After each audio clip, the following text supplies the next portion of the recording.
With that, I will open the meeting and ask if anyone's recording. I can't see everybody. I don't know if there's more people here. Let me see if I can.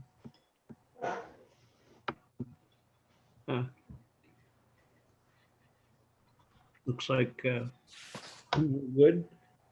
First item in preliminary business is Maritime Haven off of Robin Wood Road. This is a preliminary subdivision plan that's being submitted. We have 45 days from today to review it and make a decision.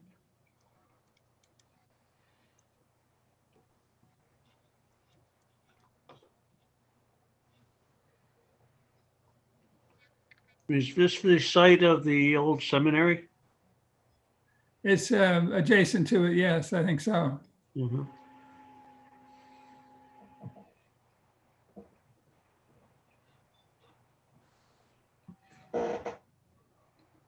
So we'll schedule this on an upcoming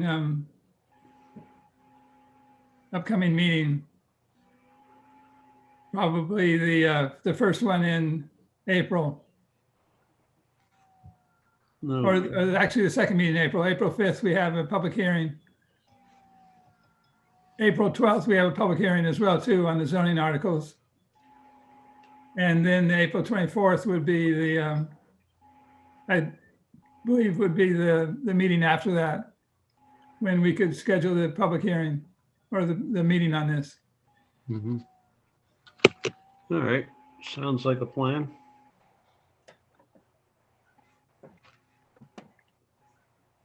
So to be official, you can vote to accept the preliminary subdivision plan.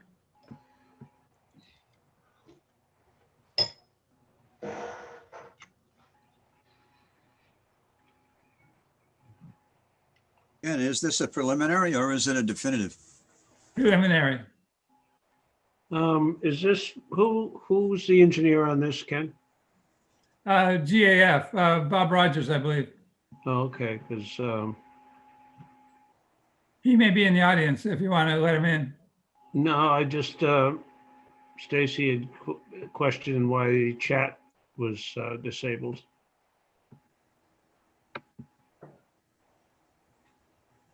All right, so that'll be scheduled for the end of April? Right. Third meeting in April.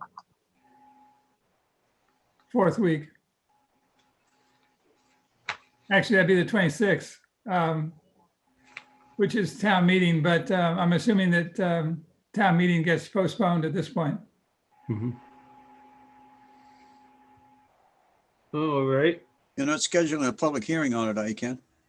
No, not scheduling a public hearing, Okay, just scheduling a meeting on it. all right. next item on the agenda is approval not required plan for Jonathan Rogers, care of GAF Engineering.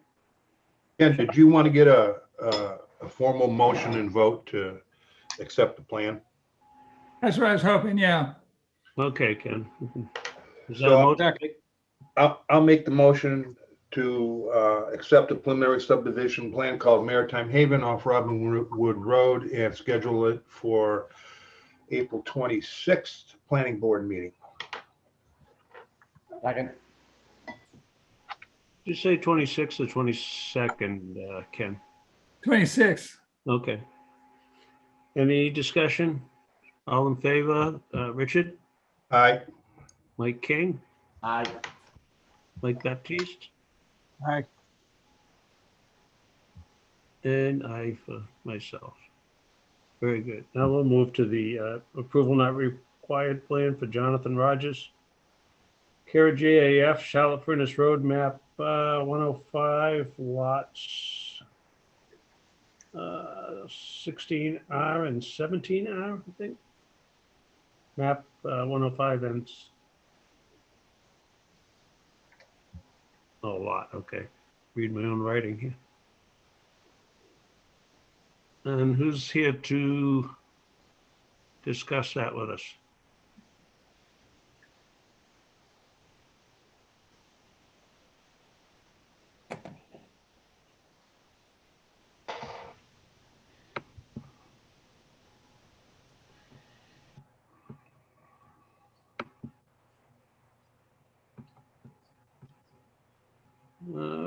Brian, are you here to discuss this project? You're muted if you are. Okay, how's that? There you are. Okay, thank you. Oh, yeah, Brian Grady, GAF Engineering here for Mr. Rogers. All we're looking to do tonight is just a modification. These are two existing lots. So we are creating a parcel A to be joined with the adjacent parcel 17. That parcel's just over 3,700 square feet. Both lots will still have suitable frontage and area for the zone. Mr. Rogers owns both lots, but he's going to be building a home on lot 17. But where he's looking to site his house, just needed a little bit more room to meet the setbacks and to accomplish that. So that's the purpose of this, is just a modification of two existing lots. And they're both still conforming? Correct. Do I understand that lot 17 was not conforming prior? No, they both conformed. They're both buildable lots. It's just he's looking to build on 17. He wants to get the foundation, all the everything entirely on the lot and not have to split the lot line in case he ever wanted to do anything with the other lot in the future. So this just gives a little bit more room to lot 17 so he can accomplish that.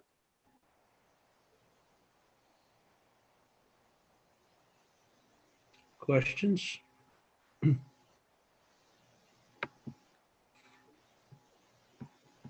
I have none. Care to make a motion?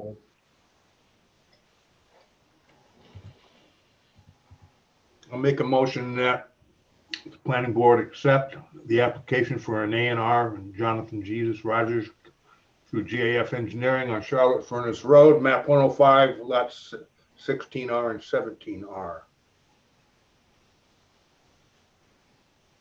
Second. Motion made by Richard, seconded by Mike King. Discussion? All in favor? Richard, Aye. Mike Baptiste, Aye.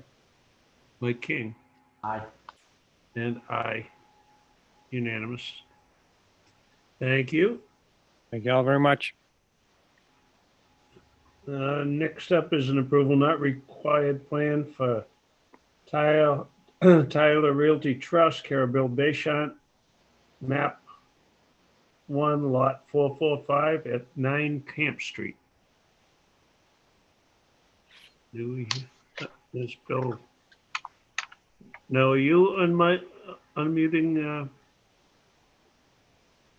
Or is, Oh, boy, is, Can you hear me now? yep.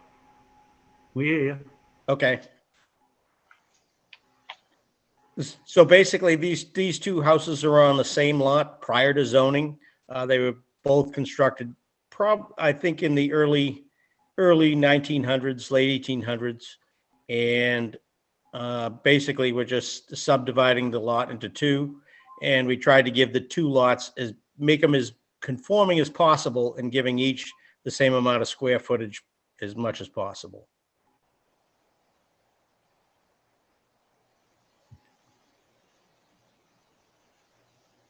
Both lots have sewer stubs, water lines, gas lines. This action is exempted in the subdivision laws of Massachusetts. Are you rebuilding the lot on the fronts on 11th? Yes.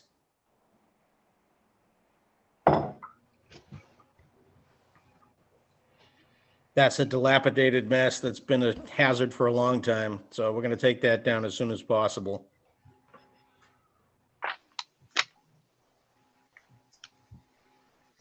What does that do with its two dwellings on one lot? Well, after we subdivide it, well, I'm going to just make sure everything's copacetic with ZBA first. This will probably require a variance to Yes. to get the approval on this. variance to do the building of the new home? Yes. That's correct.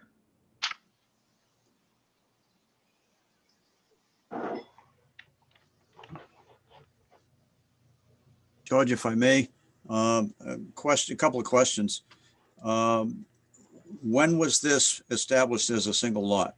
Because the assessors map shows it as 3 original lots as shown on the old Onset Bay Grove Association plan. Yes, and they merged the lots over the years. And when we bought it and they said it was one building lot.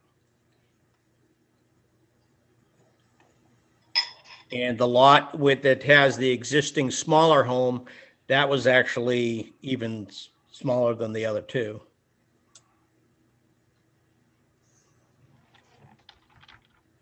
And we did it this way to try and make it less non-conforming and to make it so each lot had the same amount of square footage, basically, which is a minimum of 5,000 square feet. George, if I can, I'd make a recommendation that you take no action on this until the Board of Appeals grants its variance, if that's what's needed. Because you'd be creating 2 lots that did not comply with zoning. If it's a single lot right now, it remains as a single lot until such time as the variance is granted to make it 2.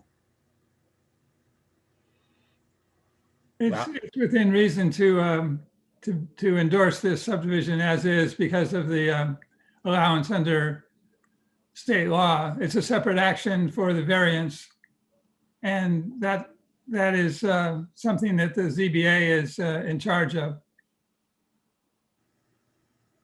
There's nothing on this is not the actual plan anyway that you're looking at. This is simply a plot plan. There's another plan that's a part of the application that was prepared by a surveyor from New Bedford, and it's not this plan. It's missing a dimension for lot 445B. It doesn't have the abutters on it, and it doesn't have any reference to zoning. There should be one submitted that does reference zoning, that these lots do not adhere to the current zoning. You should have a plan that says that in your packet.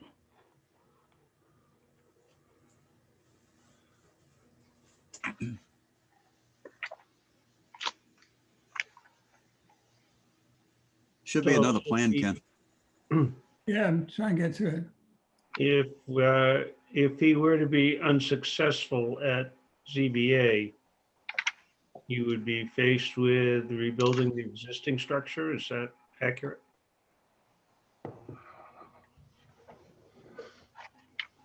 Yes, yes.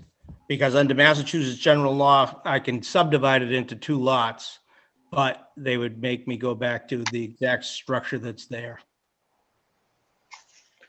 If ZBA did not cooperate with my hearing.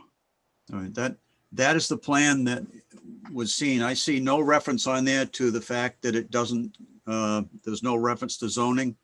None of the abutters are shown. That's one of the things that is on the application requirement. And I noticed when I reviewed it, it was the one thing that was not checked off in the list.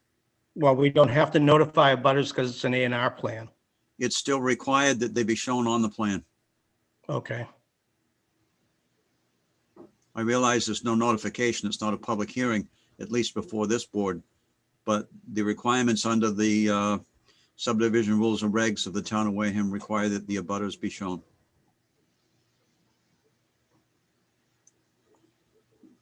Ken, can you give me some context? You've referenced that this property falls under some special provision of Mass General laws, and I'm very confused by what you're saying there. The subdivision is permissible as an exemption under the Subdivision Control Act, the state law that permits subdivision of land. With existing dwellings on the property, you can split it off. The question, though, before you is, do you have a properly prepared plan for an A&R?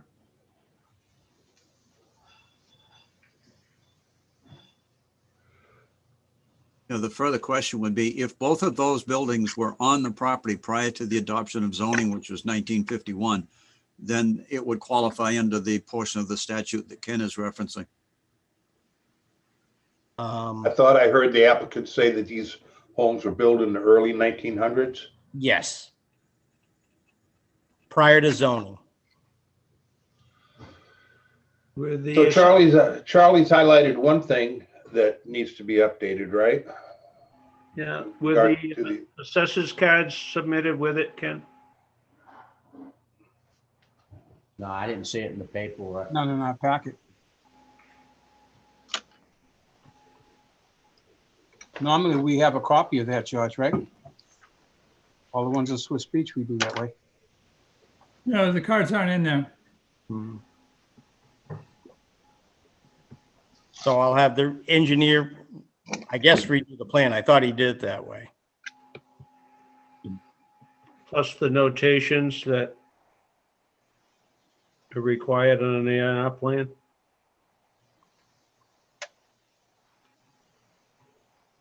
Yep. Charlie, were there any other things that you noticed during your review?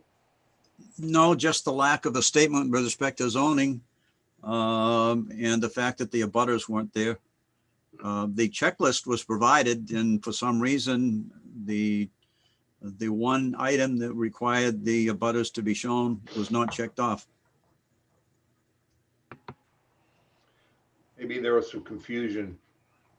Well, there could be if the assumption was that they needed to notify them, but it's not a reason under the approval Got not it. required plan. It's just they have to be shown on the plan. All right, So I'll withdraw till the next hearing then. yeah, you want to get that straightened away? And Yes, come I back? will. Yep. And I want to be crystal clear here.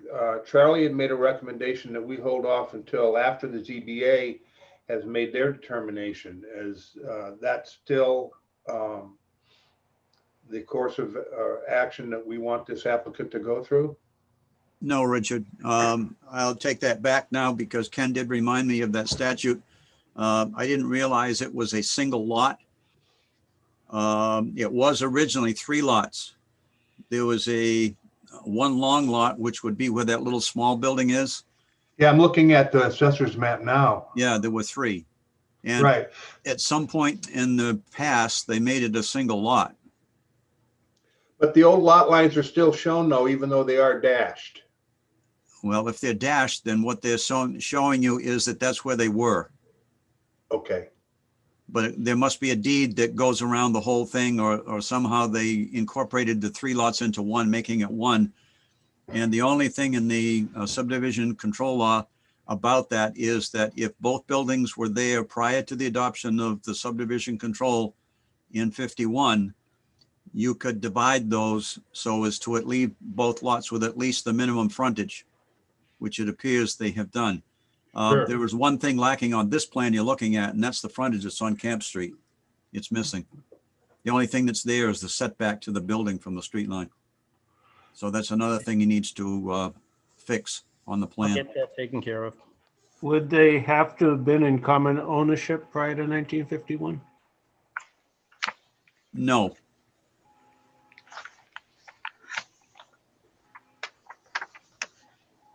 All right, well, let's get it squared away and we'll take it up at the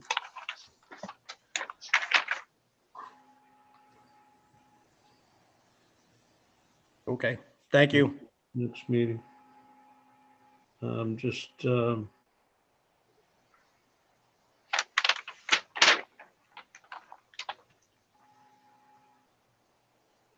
Why don't you accept the withdrawal of the plan then, if that's the case?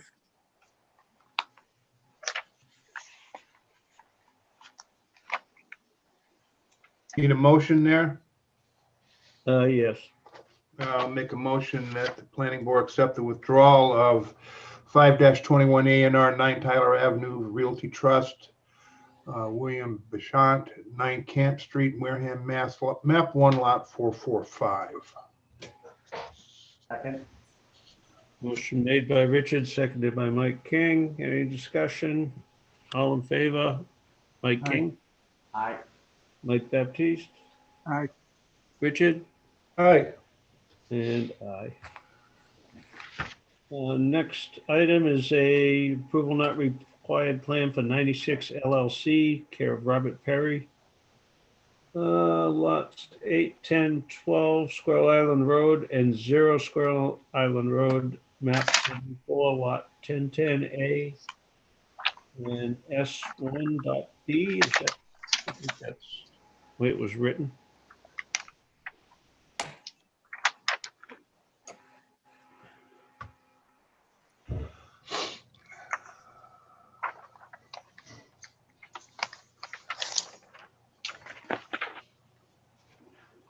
Whenever you're ready, Bob. I actually expected somebody here from JC Engineering. I was more of an observer at this point, but if there isn't anybody, can you hear me? Yeah. Okay. I'm not very good at these things if I don't have a secretary here. What happens if you look at this plan? This old lot on the front with almost all of the frontage is my lot S1B. It's been deemed by a prior building commission to be a grandfathered lot, a buildable lot. 96 Realty owned about 4¼ acres in there that was not buildable, as I'm sure you probably recall from prior presentations by 96 Realty before you. They asked me to let them have a little bit of frontage. And that's what I have done here, is given them 162, I think it is, feet of frontage from S1B in return for, as you can see, more than half of that 4.25 acres, which makes both lots, makes my lot a better lot. My lot was a buildable lot anyway, makes it a better lot for everybody because it more than conforms to current zoning, and their lot now conforms to current zoning also. So what we've done, we've taken one non-buildable lot, a large one, of my small buildable lot, and simply combined them. You've approved Squirrel Island Road over and over again. I think the plan is in order. I didn't even see it until late this afternoon, but it looked good to me. So if you have any questions, I'll try to answer them. Now, which lot is yours again?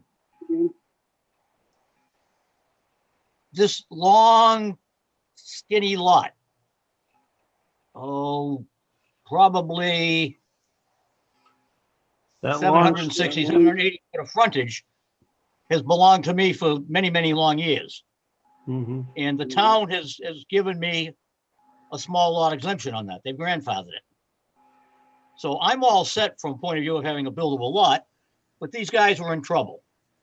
And we've worked out a deal, and I'm cooperating with them and giving them 160 foot of my 760, 780 foot of frontage so that they can get one buildable lot out of their 4¼ acre piece of land, which would have been otherwise deemed to be non-buildable because they only had 37 foot of frontage. Is that what's To me, it's a identified pretty as lot simple. one? I'm sorry. Is that what's identified as lot one? Lot 1 is what I will end up with. Lot 2 is the lot that 96 and hence Dos Amigos is committed to buying it. We'll end up Mhm. with. I get you.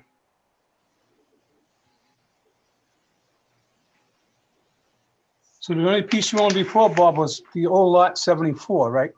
Map 74, S1B? That's part of that long S1B, list? that was my Okay, okay, grandfathered lot, yes. I got you.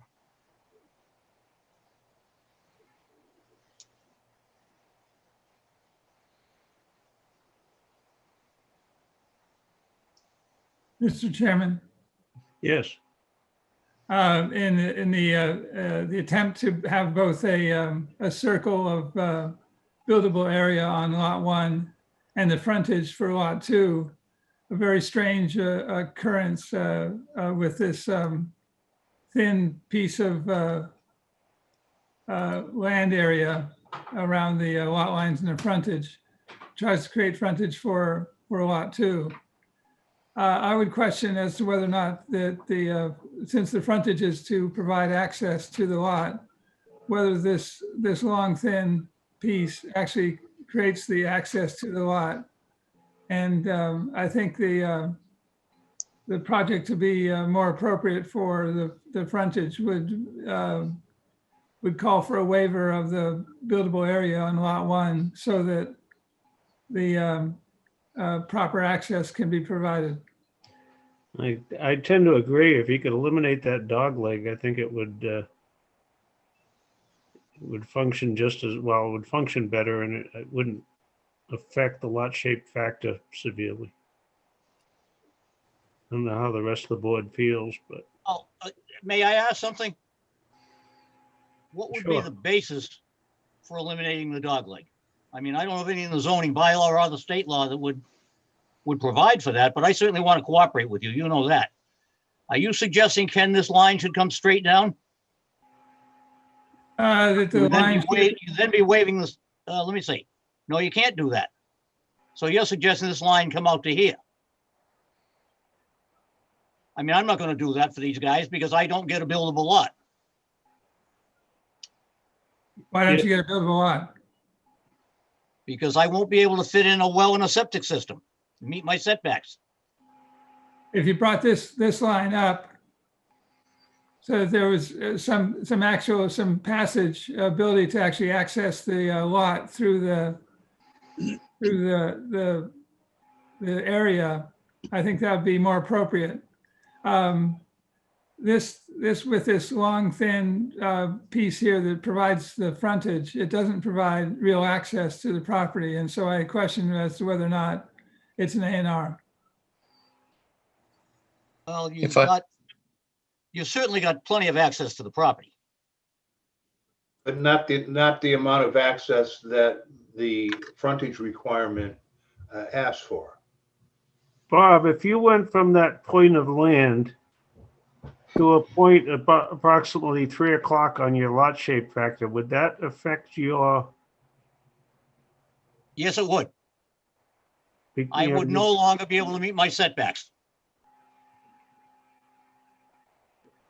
It wouldn't, why would that change your setback? Well, 3 o'clock.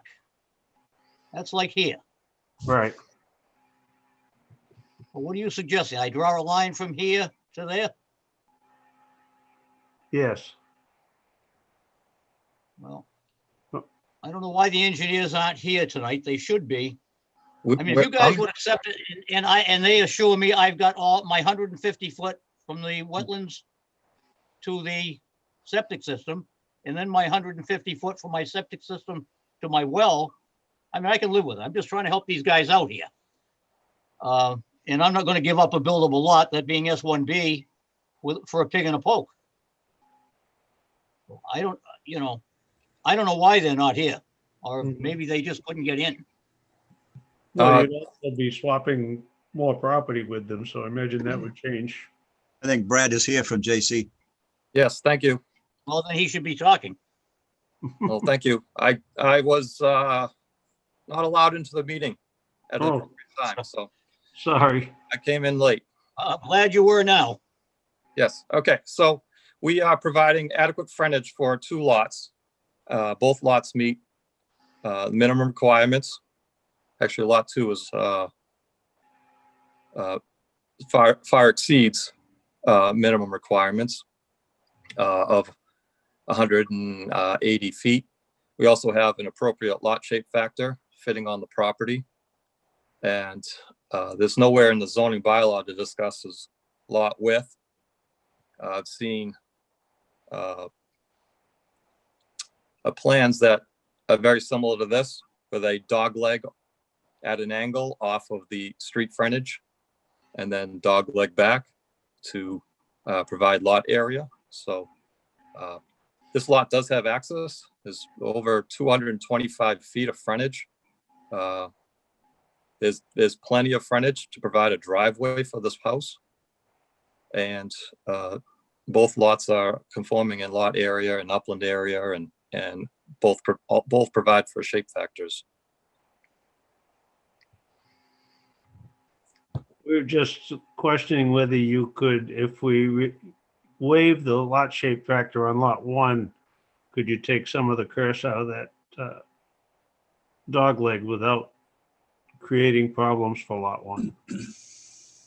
What is appropriate? Do you want me to come in off the layout 5 feet and run parallel with the layout, and then tie back into that line. So you have a consistent 5-foot strip or maybe 10-foot strip. The bylaw really doesn't address that in minimum lot width. They just deal with lot frontage. So before we go there, can you tell me how, the very narrow part at the bottom, how wide is it at its widest point, right below the S and S43 there? How wide is that at its widest point? You see where I'm talking about? It's about 9 feet right now. I mean, I could provide a 9-foot strip, so it's not to a point, but it doesn't provide any change that surpass or exceeds or meets any bylaw that's written in the zoning. I think the issue that Ken brought up, which I agree with him on, is the definition of frontage. I think the definition in my mind is, accessible frontage and a frontage that can be used to access the property. And a lot of that small triangle down there, it doesn't provide that. 9 feet probably does. I have a problem with the gerrymandering of the lot to meet the frontage requirements. And I'm not blaming you. I would do the same thing in your shoes, following the laws as they're written. But I think we have a definition of frontage issue here. What we discussed before you came on is if you drew a line from your frontage up to approximately 3 o'clock on your lot shape factor, would that adversely affect lot 1? Yes.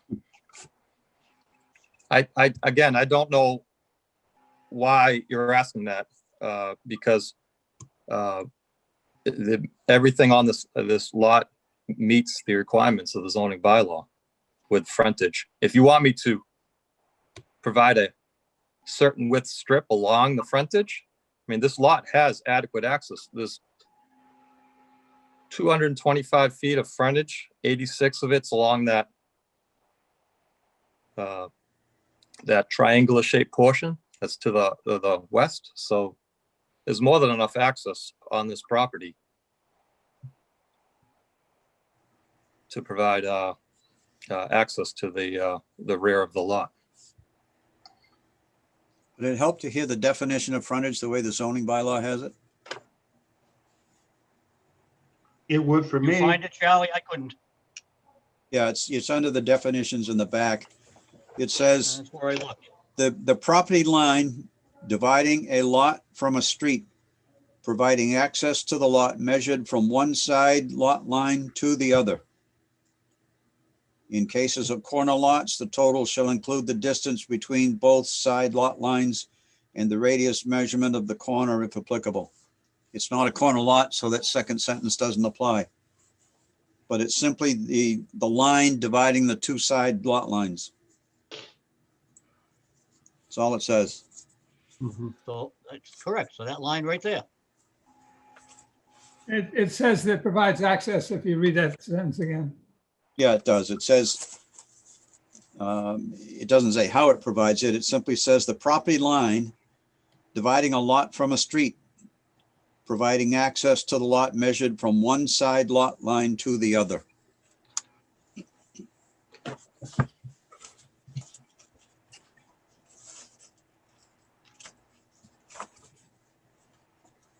It's clearly visible on plan that you can provide access to the back lot, or not the back lot, but the back of the lot. The frontage on the whole frontage should be one that provides the access. That's the reason for the dimension in this zoning district. Well, there's nothing in the law that says that.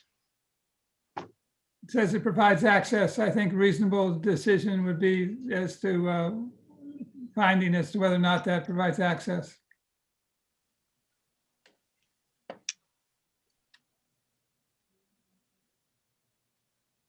Well, the bylaw doesn't specify minimum lot width. It just specifies frontage. So this lot does So- specify, does, So here's my issue to the board. I'm talking to the board now. We could ask this applicant to make that very slender piece at the bottom 10 feet wide for the entire duration of it, satisfying what we're talking about is access. We could grant the lot one radius circle impact that would have on that, and we can move forward. But the problem with doing that is that it fundamentally doesn't change anything. It just changes the line on the map. They're not going to use that piece of land for access. They have met the letter of the law. Access is not clearly defined. The width is not clearly defined. I think it's moot to deny it as is and make a small change that fundamentally accomplishes nothing. I think it's on us to go back and look at the zoning bylaws and say we need to define what frontage really means if we have this issue with it. Well, I don't have a problem. We're just trying to improve it. That's all. If it negatively affects lot one, then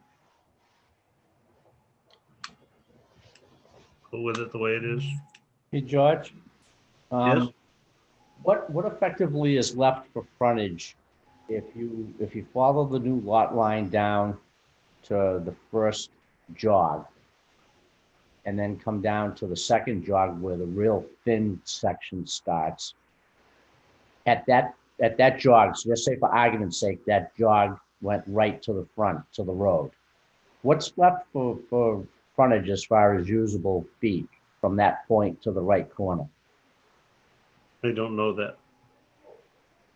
I'm trying to read it, but the problem is the chat box keeps covering over where I want to see it. Yeah, exactly. I'm not sure you can read it, Michael, but if it satisfies anybody, they could move this point down 40 feet or close to 40 feet. Well, Once again, I think it's silly, but they could do it. that really They wasn't. said they've got 220-foot frontage and they only need 180. Well, that was my point that I was trying to get at is if that little thin band is, it looks like it's about 86 feet out of the entire frontage, and you have, would you say 225? I think he said he had 220 total. 220. So 220, 90. I mean, that still leaves a pretty big swath of available frontage to put a driveway in. So I kind of agree with Richard. I think it's kind of a moot point to ask any change on that line. It's not really going to improve the access to the lot, and all it's going to do is negatively affect lot one. I mean, it's not pretty on a map, but I don't think it's detrimental. I would see no reason not to approve it. And it would look a lot prettier on the ground with houses in there too, because you don't see any of that. Right. Well, maybe the guy in lot 2 wants to plant flowers in that strip. Then you got a problem. I'm sorry, Mike, would you repeat that, please? I didn't hear you. If the guy in lot 2 wanted to plant something in that strip that was offensive to the guy in lot 1, then you're gonna have a problem, right? Why? Why? Well, maybe the guy don't like flowers. Well, what's the difference? If he plants them there and he plants them here, and I don't like flowers. Come on, Mike. Well, the thing is, one of the things I can see is if that guy's lawn came, say, over the guy at lot 1, he's gonna be intruding on the other guy's property. I think by bringing that diagonal line down, that one on an angle, straight down, get that wedge and get rid of it. It'll clean it all up. Well, Make but you it don't have the easier frontage then. people later on. George, could I can't- interject something here? And your job isn't to determine that people may trespass. Yes, Charlie. A couple of things. It still concerns me a little bit that we're talking about these heavy black lines along Squirrel Island Road as layout lines. They're really not. there's a reference on this plan which references a plan that's in the Registry of Deeds from 2003 for lots on the other side of the road. And the note on that plan says that there is no recorded layout of Squirrel Island Road, but that the lines that they're showing as a layout was simply put there so that the calculation could be made for the square footage in each lot. So I have a concern about calling these layout lines when in fact they haven't gone through the process of the subdivision approval process to actually establish a layout. Now that might have been a mistake back in 2003, but there's no reason to repeat it. My other concern, and it isn't a concern, but it may help in terms of what you're trying to do here, is that, and maybe Mr. Perry can correct me if I'm wrong, that the boundary line is actually the center line of Squirrel Island Road from one side to the other, Entirely or correct. extending as far as the interest line in that road. So if that were to be the case, and if you were to extend the boundary lines to the center of Squirrel Island Road, you might pick up a little bit more frontage and do what Mike King was suggesting. In other words, the line that I'm looking at says it's 52.47 feet in length. If I get my glasses on to reference it, 53.43, I'm sorry. It's the second leg in on the discussion lines you're talking about. If I'm just wondering, because I don't have a way of calculating it right now, if you projected that line straight ahead to where it intercepted the center line of Squirrel Island Road, and then measured that distance, no, you got to go to the right, whoever's got the cursor, right about there. Extend that in a straight line to the center line of Squirrel Island Road. Further to your left, Ken. Right there. Somewhere in that vicinity, what would be the dimension from there to the line that is on the extreme right-hand side of the lot? Go to your right now, Ken. Keep going, right there. If you measured from there to that imaginary point, Brad, what do you think it would be? Would it be 180 feet? No, it's about 155 feet to the center of the travel service. Now, this, Okay, so you would need a little bit more then. You'd need another 25 feet in order to accomplish that. yes. So Charlie, you bring up an interesting point, because we prepared the plan for the two lots to the east of this proposed plan, and the frontage was calculated, or had to have been calculated on the traveled way. Just happens to be the edge of traveled way basically almost follows this supposed layout line that was done before. I understand that, but I have a problem calling it a layout line when in fact it isn't. It was never established as a layout line. For the purposes of doing a calculation for a lot area, I have no problem with that. But to call it a layout line as if it's been defined under the subdivision control law, I think is not correct. And although it wasn't even done that way in 2003 on the plan that you're referring to, because it says it doesn't have a layout for Squirrel Island Road, and the only reason they did it was to calculate area, not to establish the layout. I don't Charlie, believe, Yes. why would you go straight with it? Why could you not simply follow that to the center line of the road? Same angle. I'm not sure what you're talking about, Bob. Well, you said come to this point. You see my cursor?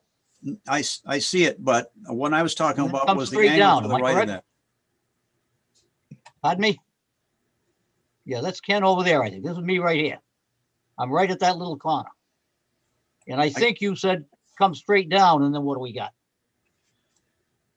Can anybody see my If you do cursor? that at all, what's the difference if you come right straight this way? Follow that same bearing right to there. I would say just carried as far as you need to get the 180 feet. I agree with you. And it might even be possible to change that bearing a little bit if necessary, but I don't think much. You got to be pretty close following that down. I think that would do more to satisfy the concern that Ken has. The only problem I would have there, Ken, is I think we've been consistent on the lot lines following the edge of the traveled way. And that would make this lot exceptional when would, if you know For what I what? mean. It would be contrary to everything else that's been done on that street.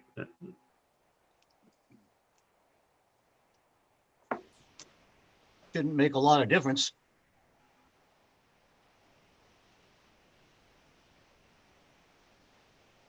If that's not a problem, then figure it out.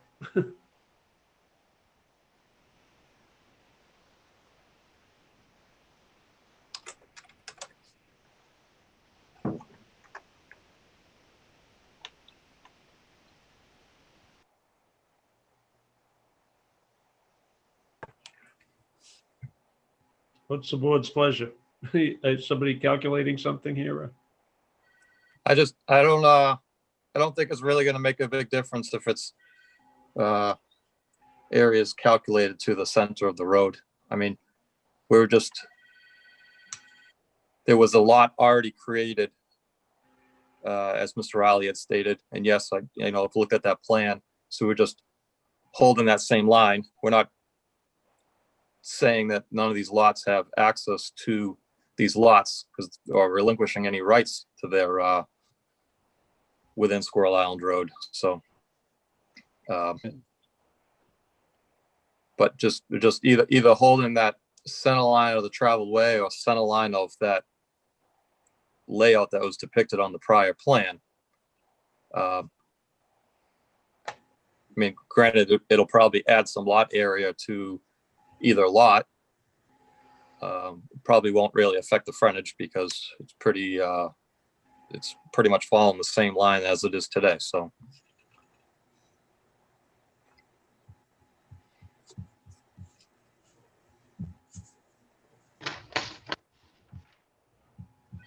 I think we should move Charlie, what were forward. you suggesting, in your opinion, is frontage for these lots?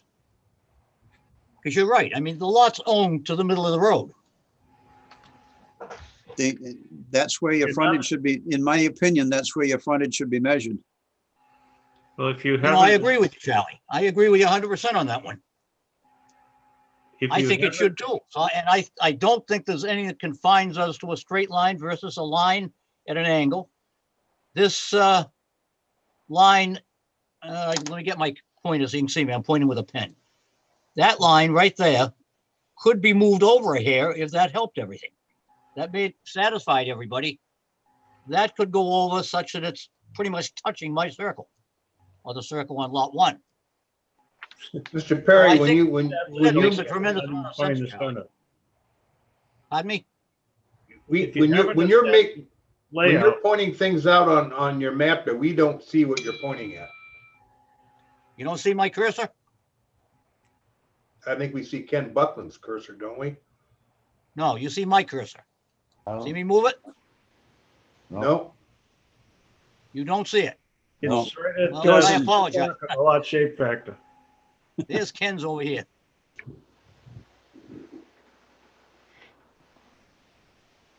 If you haven't established a layout, how do you find the center? Of the road? Yeah. I think legally that's pretty simple. Well, if you got a center, you got a layout line. I think you do. I mean, I agree with Charlie. That you do. You got a center of the road. Well, what you have is an ownership Houses we got line, up there now, and what, 10 houses? what you have is an ownership line that would go to the center. And then what you would do to measure the frontage would be along that line, but it's not a layout line any more than the lines that are shown on this plan are a layout line. You establish a layout by going through the subdivision hearing process, which has never been done here. But on that 2003 plan, which is referred to, I think they correctly stated that there is no layout of Squirrel Island Road. They weren't making one by that plan, but they were simply showing a line which they unfortunately labeled as a layout line for the purpose of calculating lot area. The rights in that road still go to wherever they were before any of these lots were created. And they get divided according to where the lots went.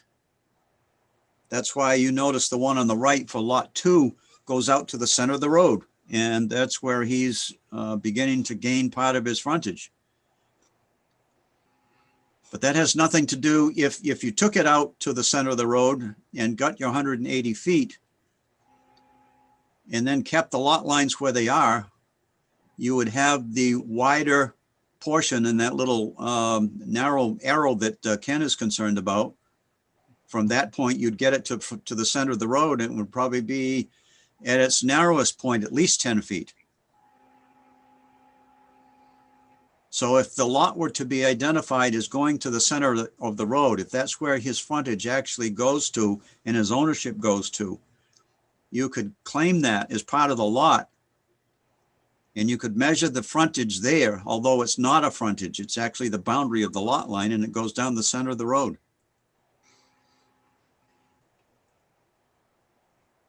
Charlie, would you hold the center of the traveled way or center of what they described as a layout line? Or Oh, there is no layout line, Brad. I go by the center of the road. so in this case here, we're basically modifying or potentially correcting a plan that was done in 2003. Well, to the extent that you can. I mean, those lots that are right directly opposite you, lot 80, 85, or map S3, 74, S4, 85, yeah. and 86. SSS, not 8, but S6, S5, S4. Oh, I'll say, gotta Yep. get my glasses on again. They own to the those same lots, center of the road, though, Charlie, just as you said. those lots would go to the center of the road, but they clearly showed that the lot, for definition of area only, as shown on that plan, and it was made very clear in a statement on the plan by the engineer at that time, that the only purpose they were showing those lines was to establish lot area. Otherwise, it would be a dashed line out to the road. But that's where those people own. They do. You're entirely correct. That's the law.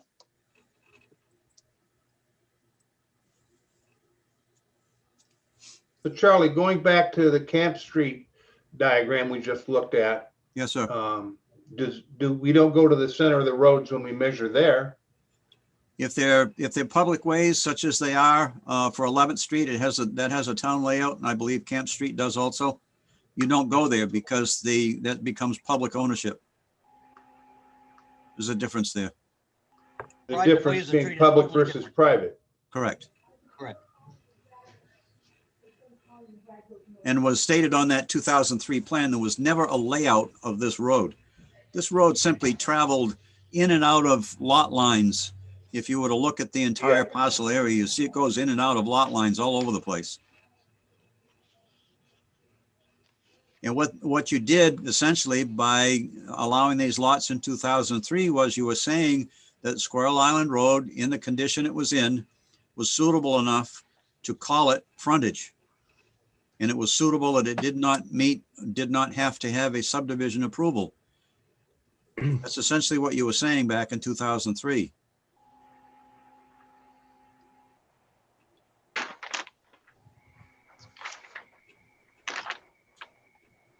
So you're saying that these existing lots, as they do in effect, create a layout, maybe not officially, No, they don't create a layout. No, you but can't by use that. boundary, they do.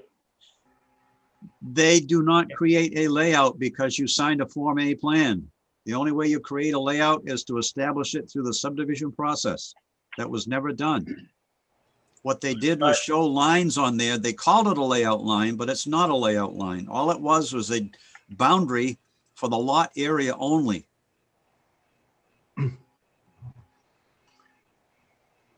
I know what you're saying, but I'm looking at it practically and saying every other lot there is drawn to a perceived layout. That's correct.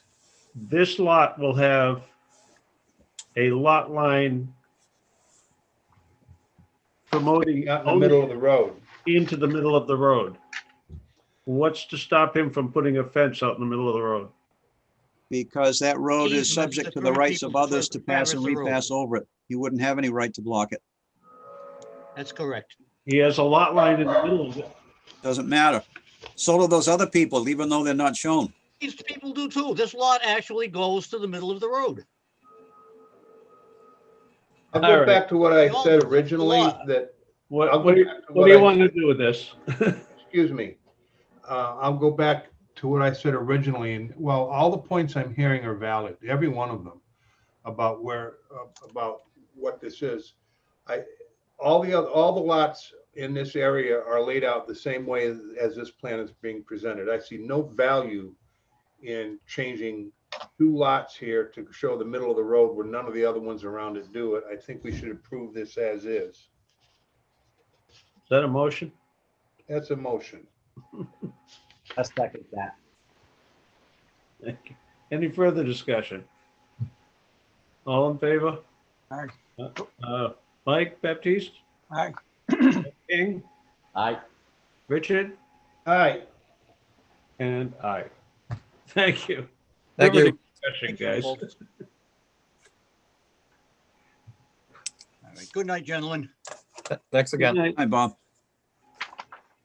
Next, we have the continued public hearing for site plan review for 140 Taihonet Road, map 111, 112, lots 1000 F, G, H, R1, and lot 1000 for Borrego Solar. Site plan review has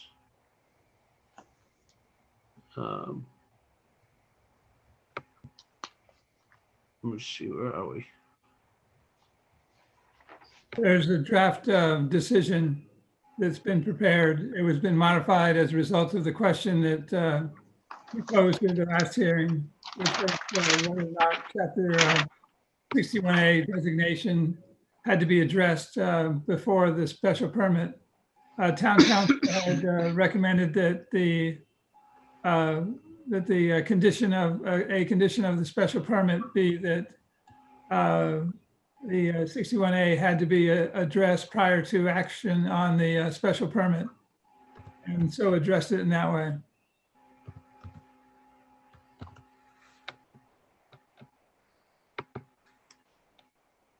Oh, there's Stacy. Okay.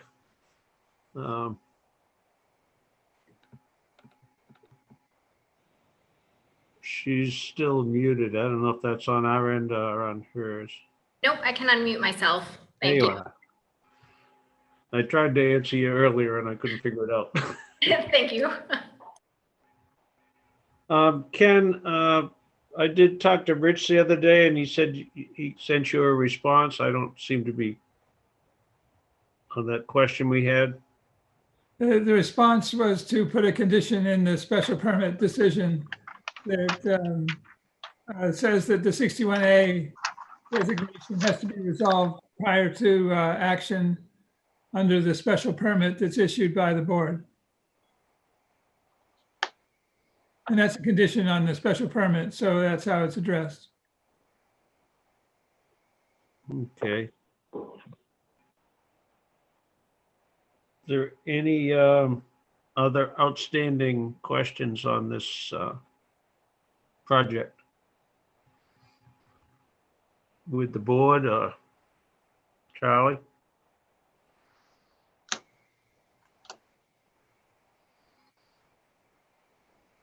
I have none, George.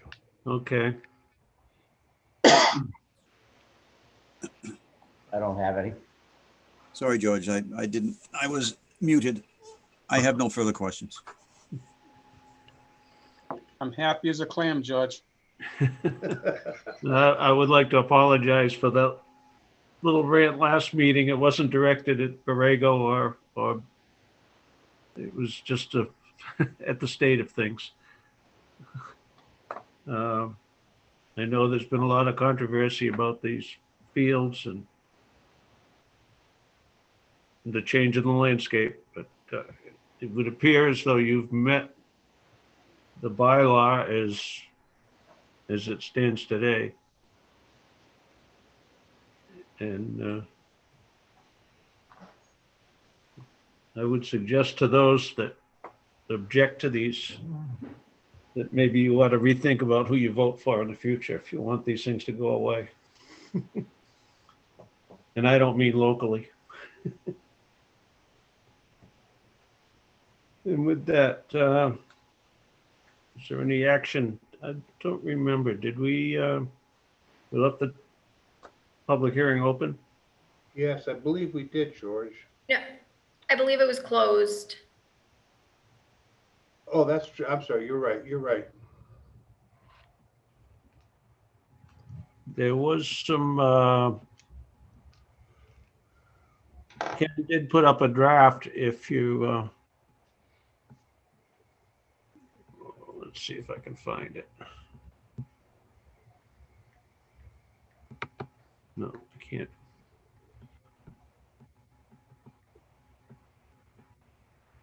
What was the correction in the draft, Ken?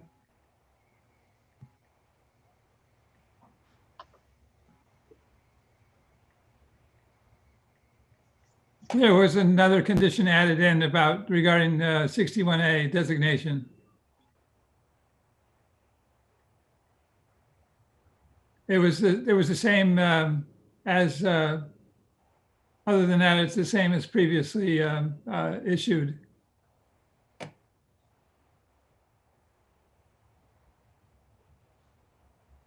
If there's no other comments or concerns, I would entertain a motion. I have one final question. With only 4 members, how does this voting work? At this point, they would need a unanimous decision.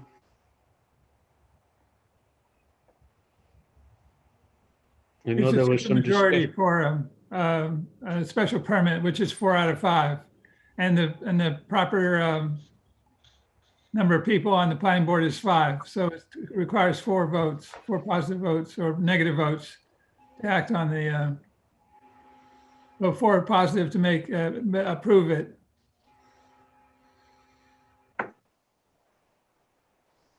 Can I ask a question, George? Sure. The letter from the Conservation Commission, or the letter to the Conservation Commission dated the 18th, Jim Kane states that they're going to be using the earth removed for their ongoing operations, and that it's not subject to a removal permit. But it doesn't indicate that those activities are staying inside the town of Wareham. If the earth goes to their operations in Plymouth or Carver or wherever it might be, does that change the need for a permit? It doesn't specify that the soil's staying in Wareham. I don't know that it has to, where their agricultural operation extends beyond the town. But I think it has to stay in their system. Otherwise, it becomes a mining operation and is subject to all the rules and regs to that. Right. And I'm just speculating on that. It's just the letter was kind of vague. I found it vague as Mhm. to, what the true. Has anybody looked at where them trucks are going? Or asked for a bill of lading? Well, not only that, Mike, but if I understand correctly, the Makepeace company owns the Reed Custom Soils plant, correct? Right. So once that soil goes to Reed, how do you track it? How do you know where it goes from that point? Especially if it's mixed with soil from other towns. If you've got other companies bringing soil to Reed for blending, you lose the line of sight as to where that soil that was removed from this project actually ends up. Mr. Chairman, Yes. the soil removal is a permit issued by the Board of Selectmen. And it would be in their purview to make the determination as to whether or not it was done appropriately. That's where the problem is, huh? He took the word right out of your mouth, Ken. Well, is there any type of a monitoring process in place, or is it just an honor system? I didn't get all of that, Mike. Is there any type of monitoring in place, or is it basically an honor system? I don't know how. I could only speculate that if you have a permit for earth removal, then there's a way to track it. Yeah, but we're guessing, we're talking about a lot of money. If you're talking about an agricultural operation, I don't know how they track it. Apparently it's loose. Right. Yeah. I mean, like you said, the metaphor make peace for the conservation is kind of vague and open-ended. And, you know, the reality of it is we have no clue where that earth is ultimately going. We just, Well, at this point here, you know, I don't think it's right to beat up on the solar people because like you said, they're going by all the rules and regs. Maybe now that the selectmen are aware that we're aware of what's going on, maybe it's time for them to take notice and do something about it. Because I know the town people aren't happy. You know, we're losing, like you said, a lot of money, a lot of money. Well, I think that's something you have to make clear. It doesn't say the excavation can't take place. It's just a different venue. It's, you know, fees and it's permits and. Well, you know, we know that. Why don't we close the public hearing, vote on the solar, get it out of the way, and the other one, push it over to the selectman's desk, let them clear it up.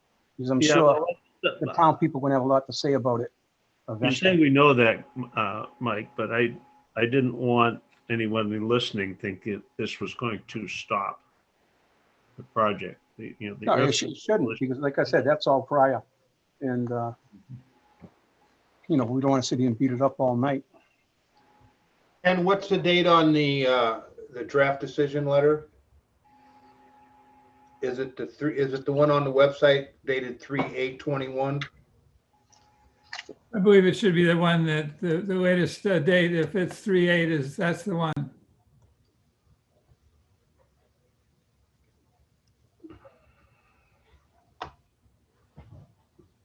Yeah.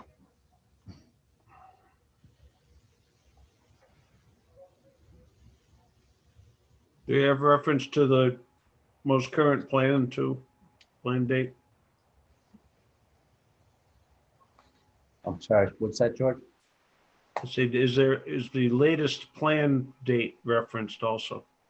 I would ask Zach on that as well, and Stacy, if that's the case. I thought I saw some blanks on that when I looked through it, but Ken, do you want to put it up on the screen? Just so we are all looking at the same thing. Yeah, the problem is I'm having trouble reading the text because I had an eye exam and I'm still dilated. Oh, nice. I can speak to the draft that you had sent. Ken does reference the February 19th, 2021 plan revision date, which is the latest revision date. thank you. Thank you.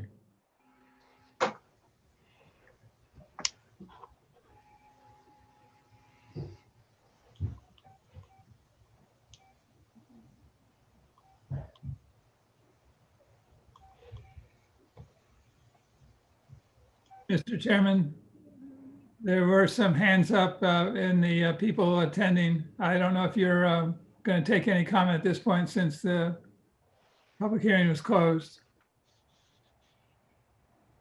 George, I would recommend we not to, I don't want to set precedents. We've had many public hearing sessions on this already, and that was the time. Mhm. I don't know why I'm, well, again, the public hearing is closed. I don't know why I'm not seeing what Ken's seeing, but maybe I'm only seeing the ones that were turned on. I actually don't see that. It's just that Bob White sent me a message. Oh, okay.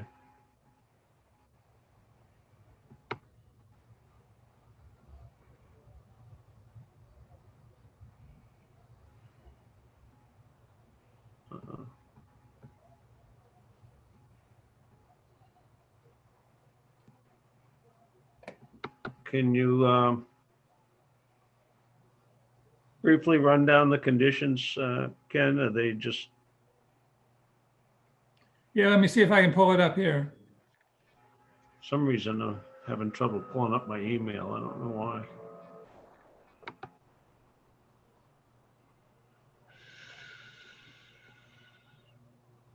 I certainly don't want to get out. I won't get back in again. Would you like me to share it, or Ken's already sharing it, right? I'm not seeing it.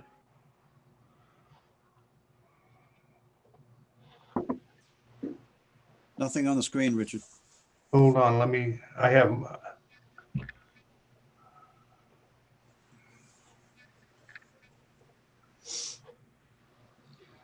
Am I sharing now? Yep. Yeah, looks like it. Here's the conditions here. Can you zoom in on them at all? Ken.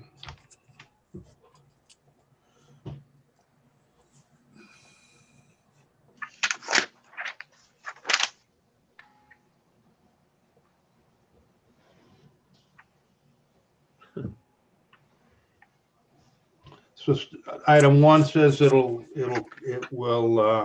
be in conformity with the plans stated last revision 2/9/21, as Stacy said. Oops.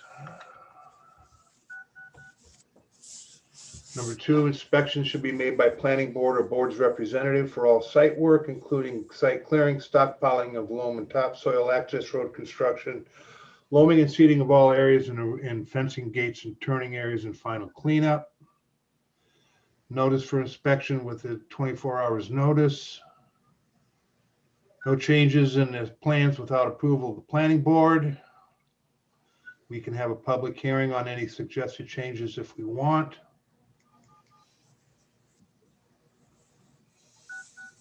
I'm just going quickly. Is this all right? That's fine. Yeah, you're doing good. We may require posting of security if an occupancy permit is requested prior to completion.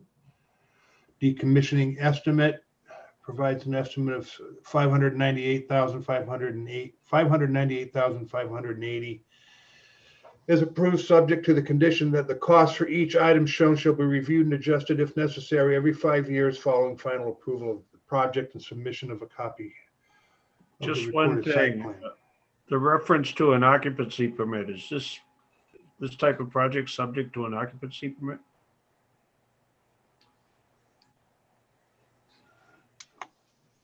If one is requested prior to the completion of all work shown on the approved plans. An occupancy permit says that they can operate at the site. So there would be a final sign off and it would be called an occupancy permit. Okay. I didn't know if you wanted to call it electrical permit or what, but that works. Form of security to be posted for the decommissioning should be approved by town council. Decommissioning proposal is on file at the town of Wareham planning office. As detailed, make a mitigation of payment in the amount of $36,500 to the town prior to completion of the project to offset the economic benefit associated with the timber harvest. Mutually agreed upon funding to fire department to provide training on emergency response to solar arrays and energy storage facilities. Special permit is subject to the receipt of an approval for the removal of the approximately 2 million yards of sand necessary for grading the site according to the plan under Division 4, Article 3 of the Wareham Town Bylaws. 12, Richard, if I can interject for 1 second. Sure. Thank you. Ken, this was that comment 11, or excuse me, condition 11.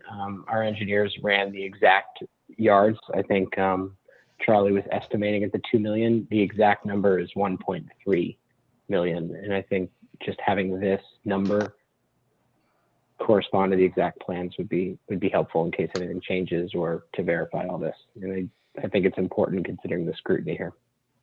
That's still a shitload of sand. I have no problem with that because it was just a rough estimate on my part. Yeah, I don't mean to say it was wrong or anything like that, but like I said, just want to make it match. Mm-hmm. That's fine. Okay, so that's one edit about 1.3 from 2. And number 12, the slopes be loamed and seeded and maintained prior to the commencement of the installation of the solar panels. I think that's it. And that is the Number version that I had modified, then sent out, which included the condition number 13. Can you read it? You want me to find it here? I have it as well if you'd like. Yes, please. So condition 13 is no work shall commence under this approval until such time as the chapter 61A designation for the property has been discharged. Nice, Oh, I'm Richard. up on the screen. I'm trying to stop sharing. I can't do it. We've been photobombed. I know it. Oh, God. It doesn't look like Churchill Street. No, it doesn't, does it? I'm hiding it now. I think that's Oneset Heights, isn't it? Yeah. God, I hate this. It happens to me every time.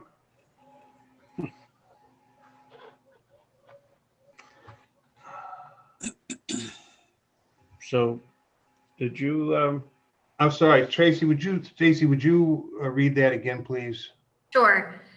Condition 13 reads, no work shall commence under this approval until such time as the chapter 61A designation for the property has been discharged.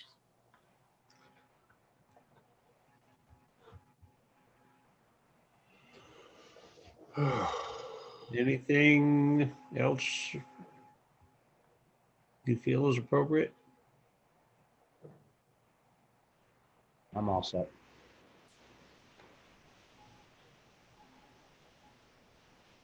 I'd be looking for a motion.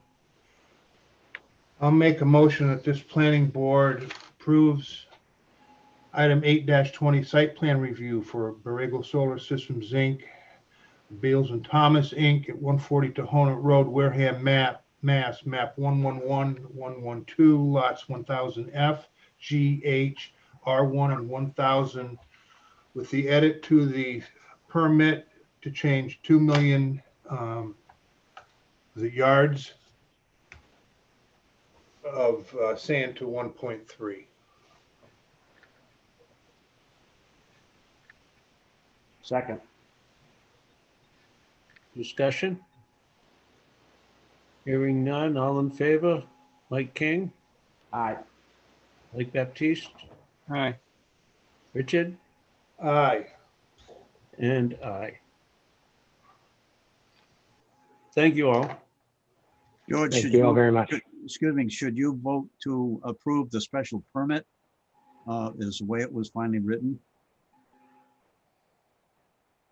Just a question, that's all. Yeah, I believe his motion was to approve it as conditioned, right? I didn't hear him say that. Maybe he did. No. Yeah, with the condition to change the 2 million to 1.3. Yeah, that was the only condition you mentioned. I didn't know if you should just mention a vote of the special permit with the conditions 1 through 13. Oh, I did not do that because they're in the permit. Mhm.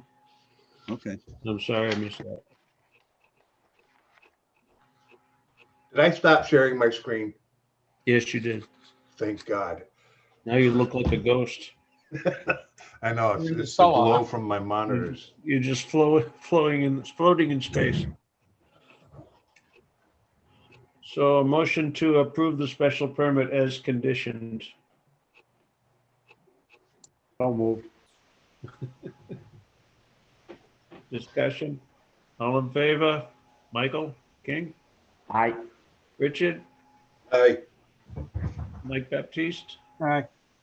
and I. Thank you. Thank you all. Have a good night. Good night. Thank you all. Next, we have the continued public hearing for site plan review for BERE LLC, care of Beals and Thomas, 0 North Carver Road, maps 104, lots 1049A, 1049B, 1049D, and 1050. Let's see. Who is with us this evening for this?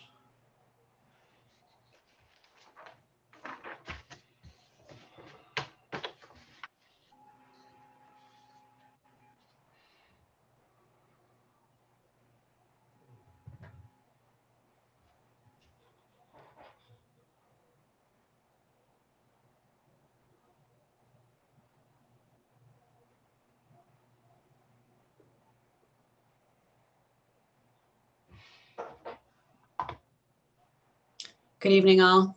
Good evening. Can you hear me? Okay. Yeah.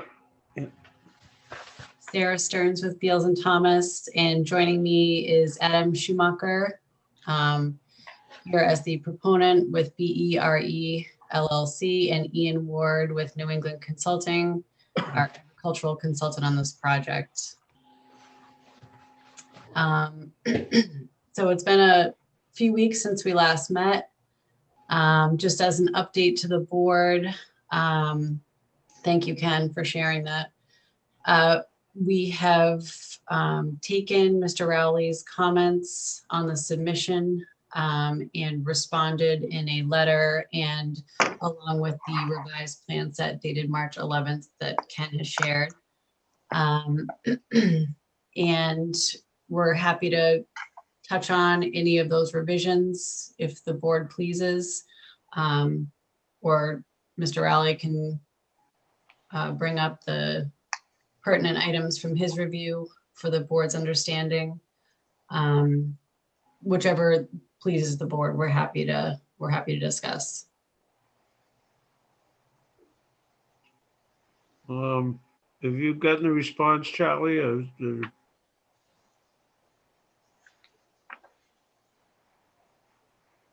We may have lost him.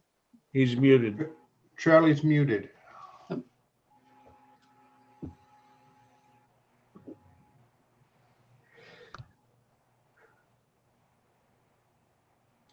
C43, if you could put that up, would be helpful. What was that number again, Charlie? 4.3.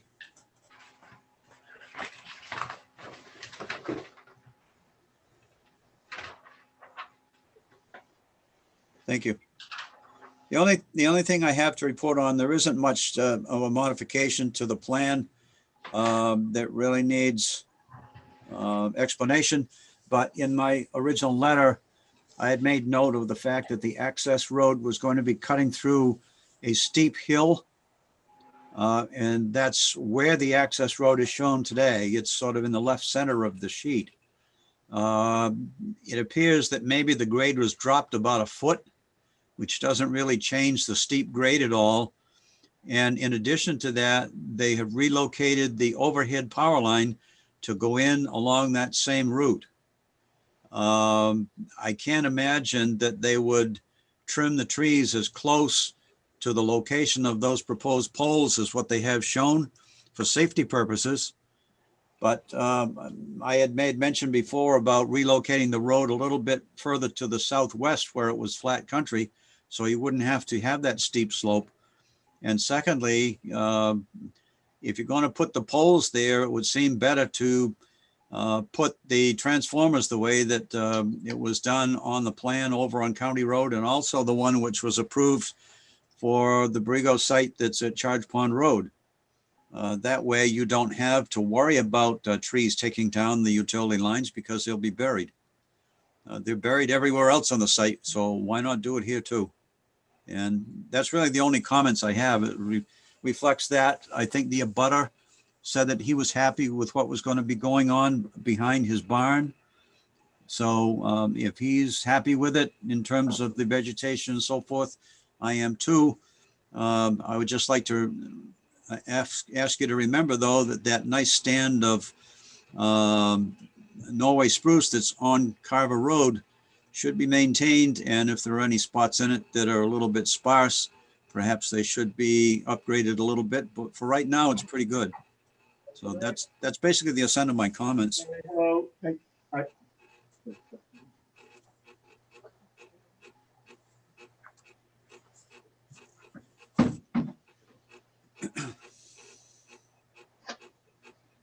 Okay. Thank you, Charlie, and thanks for responding so quickly to that. We appreciate your response. As far as the road, it's, we took it from about a 13% slope to about a 10%. So it is a steeper area, but, generally falls within industry standard. If, swinging the road a bit to the southwest makes more sense for you and for the board, we can take a look at that, certainly. As for the polls, I guess I'll defer to Adam to speak to that. Sure. So the reason why we're showing the poles there as overhead as opposed to underground, which they are shown as underground throughout the rest of the site, is because these would be the Eversource owned poles coming in for the point of interconnection. And so we don't have control over Eversource's infrastructure, and they typically leave all of their poles above ground.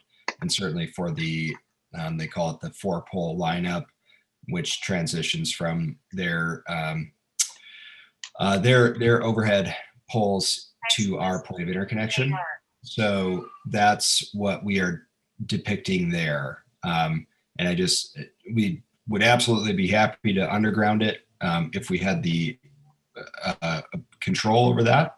But unfortunately, we don't control what Eversource will do there. They didn't seem to have any problem with it on the one that was on County Road. The poles were on the opposite side of County Road at their location. They used one pole to come across the street. And then from that one pole, they dropped down into the ground. And it was not more than 50 feet off of the edge of the road. Then it went directly underground.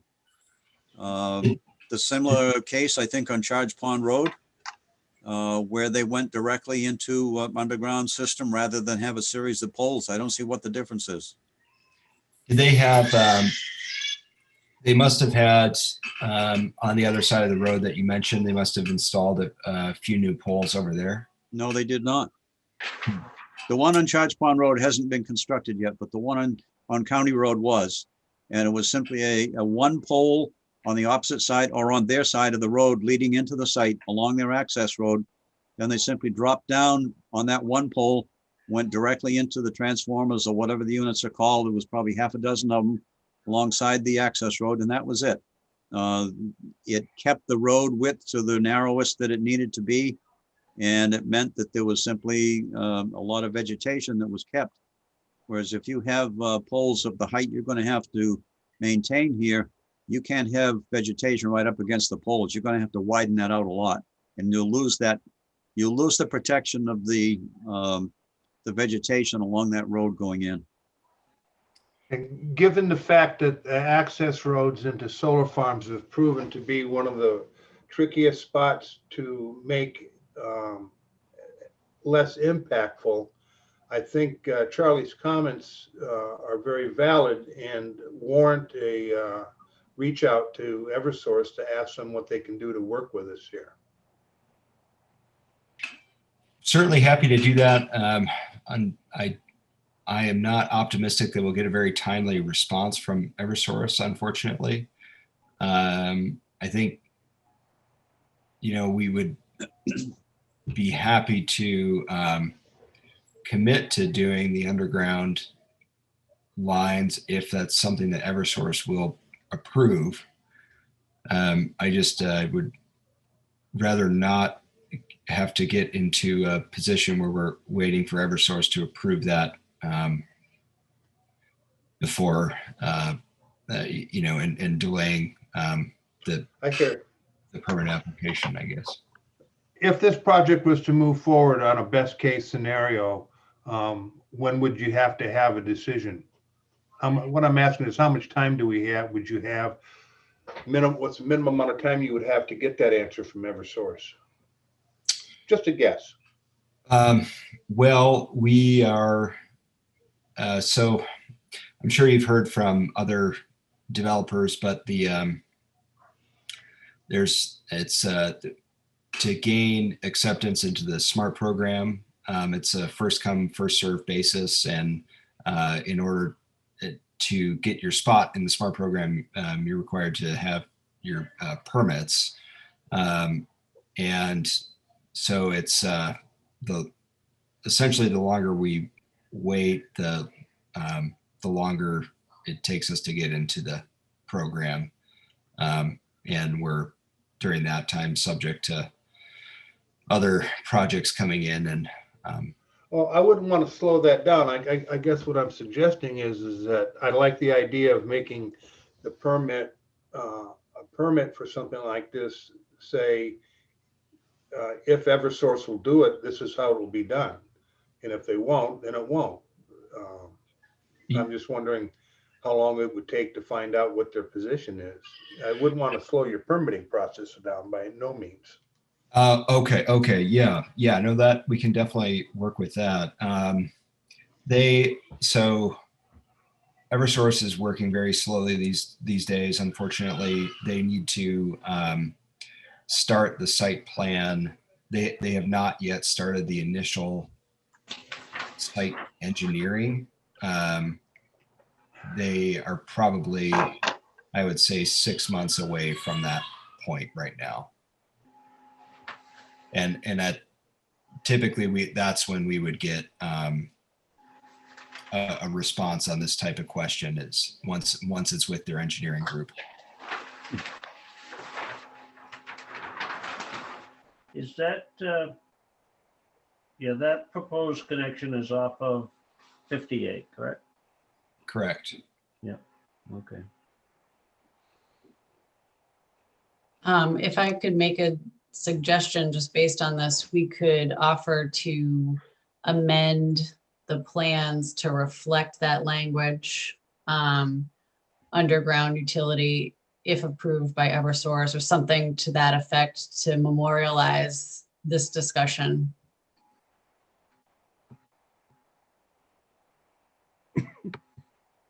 That sounds good. Yeah, I can live with that.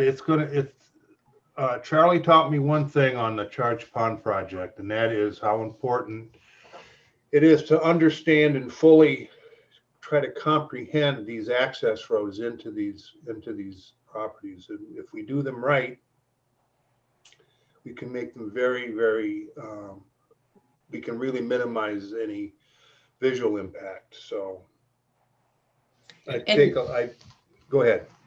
I was just going to remind the board too that our original plan set, though you can't see my cursor, I am showing myself where it was. The original point of interconnection was further south in a separate swath. And the idea, to the board's point, of minimizing the impact of both the point of interconnection and the access road was to combine the two. So I think we're just about there. We're all on the right path. And I think that if we tweak this a little bit more based on Charlie's suggestions and add that note, I think we'll be even closer. Well, George, could I offer a suggestion here? Sure. That if the board chooses, that you vote to authorize the plan with utilities to be underground. Simply put, like that. And then to put language in the special permit that would allow them to come back at a later date with evidence that shows that Eversource would not allow them to drop with one pole off the street and then go underground, that they would at least have some good evidence as to why they can't do it. I'd like to give them the option or the availability to come back, and you could treat it as a minor modification to the special permit. But I think the appropriate way to do it to make sure that it gets done in the right way, to simply would be to make it a condition that the source of power has to be underground. That work for you, Sarah? I'll defer to Adam, really. That's well, I'm somewhat uncomfortable with that because we just went through this, 2 weeks ago on a different project with Eversource, and they required us to have our 4 overhead poles because they put a recloser on one, they put a meter on another one, and they put another air switch on one of the other poles. And that equipment, to my understanding, cannot be put underground. So I'm a little confused about, on the projects you're referencing, I think that equipment must be somewhere above ground, even if it's not right at the transformer, because a lot of times what'll happen is, or what can happen, and what's happening on these other projects that we're just doing is we have the 4 poles, the 4 overhead poles, and then we go underground from there back to our transformer, because that's where, you know, as soon as the line becomes our line, after that, the Eversource meter, we are able to put it underground, and we do, for the exact reasons that you mentioned, because we prefer underground lines because they're less maintenance. And I'm guessing that there must be somewhere, maybe it's not right at that site, maybe it's somewhere adjacent to it where they do have that equipment, but I'm just, to the best of my knowledge, Eversource will require some overhead poles, and we, you know, at least for that, for those few pieces of equipment that they need to mount overhead. Just a further piece of information for the benefit of the board. The solar project that was done up on the hill next to Great Hill Mobile Home Park in recent months, Eversource did put 3 poles there, but they were probably within 50 feet of each other, Yeah. not too far from the entrance off of Cranberry Highway. But they didn't require anything beyond that. They went underground from that point. This particular location has above ground poles, I think, which extend into actually the site. And it's going to require a lot more clearing than what you've got shown. So I would stick by my recommendation that you make it conditioned upon underground installation. And that if they come back with the requirement that it has to have poles, let them show where it has to be and how it would impact the visibility from Route 58. And then you could go from there. Could I offer one suggestion to that? Could we possibly say underground wiring up to the point of change of ownership with Eversource? That depends on where change of ownership is. Yeah, Right now, we that don't was know. my question. Well, so consistent with what you just said, I think they probably would put their most likely design will be to put their poles immediately off of the road. And then from there we would go overhead into the site. So I think the wires shown, you know, kind of to the east of where it, or to the southeast of where that first turn happens would likely be, for the most part, underground. But that's what my hesitancy, though, is that we don't know that for sure until we get into the more advanced design review with Eversource.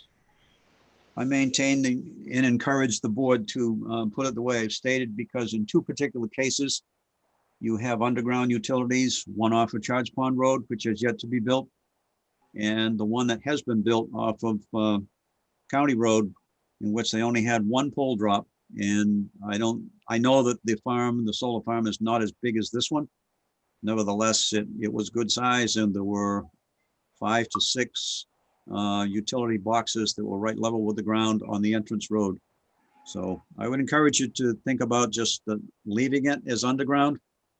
And then if it turns out that they can't do that, then give them the opportunity to come back with evidence that says this is where the poles have to be according to Eversource.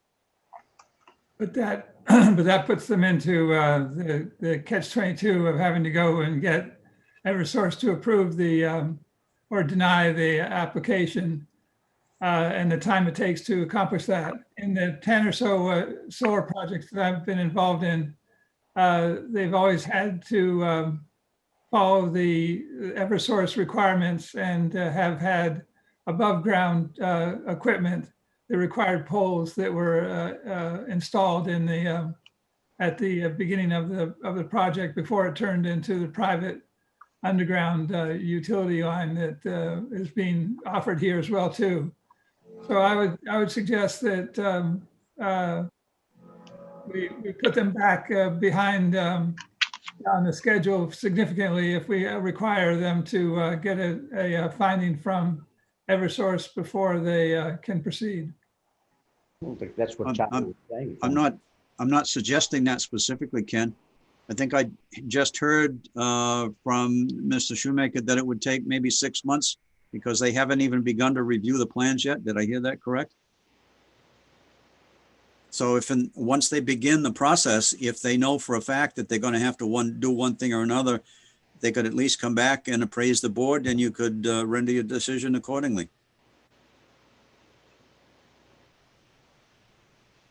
If I may just add one thing, I appreciate the thought into this. This is, just keep in mind too, this is a schematic layout.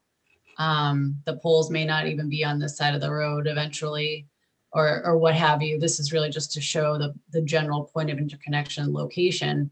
But I guess if we kind of play out Charlie's scenario and we propose underground electric for the point of interconnection, and then Eversource says, no, we need at least 4 poles or whatever, you know, for this very specific equipment. And we come back to the planning board for a minor modification to adjust that, and the planning board denies it. Or it's a whole new planning board with no continuity or no, you know, recollection of this project, then we're in sort of a pickle at that point as well. Just trying to think it through a little bit longer term, because we know that these projects do take a lot of time to find their way through the permitting and design process. And there's a lot that happens even after the local review with DOER and such, and all the work with Eversource. So I would be a little bit fearful of a snag down the line in that scenario. Well, And it would seem to me, if I can inject it, then that it would be incumbent upon the applicant to provide the evidence at the beginning of the public hearing that shows that there's no alternative. We've got 2 examples already, one that's already built, one that will be built, that will have that as a part of the approval. So if you're trying to tell us, Sarah, that there's no way that you're going to get this through without having 4 poles, then get the documentation from Eversource that says what it has to be with no question, and allow the board then to at least have that information up ahead of time, not just make a statement that, well, Eversource won't do that. Mm-hmm. That's not fair to the board. Yep, fair enough. So we can go back and, you know, provide or at least pull together the documentation that has been typical in our experience. I guess I can't really speak to the other projects necessarily. But I think and I'm no expert in this aspect of the project by any means. So I'm relying on my client to provide that information via Eversource as well. So I would suggest maybe that we provide the board with a little bit more information and adjust the plan accordingly. And we can continue the discussion on that. I'm sorry, my computer died, but I'm back now. Adam, we were just talking about potentially providing the board with a bit more information about what Eversource needs at that point of interconnection to support the current layout with the utility-owned poles. Charlie was referencing a couple other projects in town, as you know, that didn't necessarily require that, but I know in our experience, this has been standard Eversource protocol. So maybe if we provide the board with a bit more information about where we're coming from on that, that might help them make the decision. I was saying when you were logged off that I'm just a little bit fearful that if we were to come back for a minor modification with the Eversource direction that now we need to, the underground isn't going to work. We need to add these poles back in, and some of these board members may not be here. Ken may not be here. Charlie may not be here, or whatever, and it ends up, without any continuity with this discussion, sometimes it can get muffled. And, I would hate for a minor modification like that to be questioned or denied or something, and it's out of everyone's control. So now you're all caught up.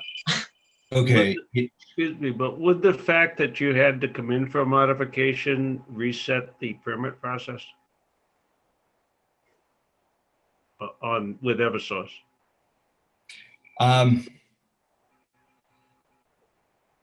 It definitely gets tricky. It kind of does become I think a bit of a catch-22 that Ken mentioned, not only for Eversource but also for our for project financing, because if at the point where Eversource is designing the project and engineering the project, we're further down the road and have to have a significant amount of capital invested at that point. And I think that makes it more difficult for us to be able to secure that financing if there's something left hanging out there from a permitting perspective. So I would certainly prefer not to have that language in there. I'm happy to provide some more information on it that to the best of my knowledge, we are absolutely required to have, or Eversource will require at least several overhead poles. And, as Sarah mentioned before, this is reconfigured from the original plan. The original plan had a separate interconnection pathway going directly out to the road. So this is our attempt to minimize the amount of clearing. And I think, this does a good job of that because it uses the existing access off of Tremont Street. And, there's certainly less clearing of trees this way than there was the original way we proposed it. And so we are sensitive to the issues you're raising, and we have tried to respond to that already with the modifications to the plans. I feel like it opens a can of worms if we're being required to do something that we don't have direct control over. Because that's why I think, we'd be more than happy to agree to underground anything that we own, but once Eversource is involved, we simply don't have the ability to control what they do with their lines. And just to refresh, I believe we answered this before. Has this layout over Cranberry Bog been done anywhere else in this format with the higher panels and the tracking? Not built yet, but just starting construction now, a couple miles up the road from this project. Mm-hmm.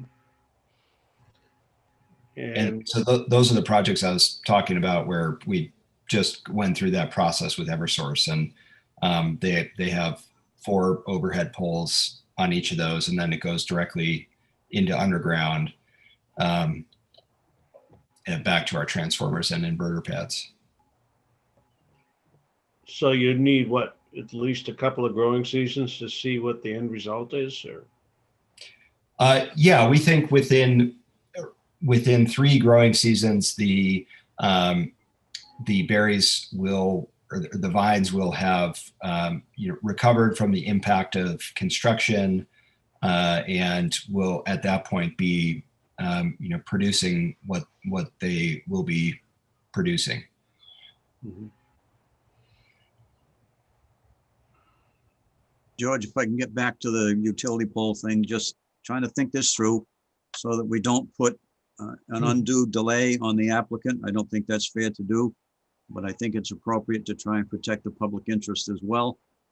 Mr. Shoemaker, what would it take to get an actual sketch from Eversource that says this is where the poles will have to go and this is where we expect them to go, so that you could put them on the plan and we'd know exactly, so it would be more than just a schematic? Yeah, that's the process that's probably 6 months out from now. That's when they that's when they initiate their design. Because at this point they've done analysis of the impact of the project to the distribution system, but they haven't started their specific on-site facilities engineering. So we won't know how much of that existing road will have to be cleared to these poles in addition to the erection of the poles, correct? You can't put those poles up on that road that's there now. It's a very narrow driveway that goes in there right now.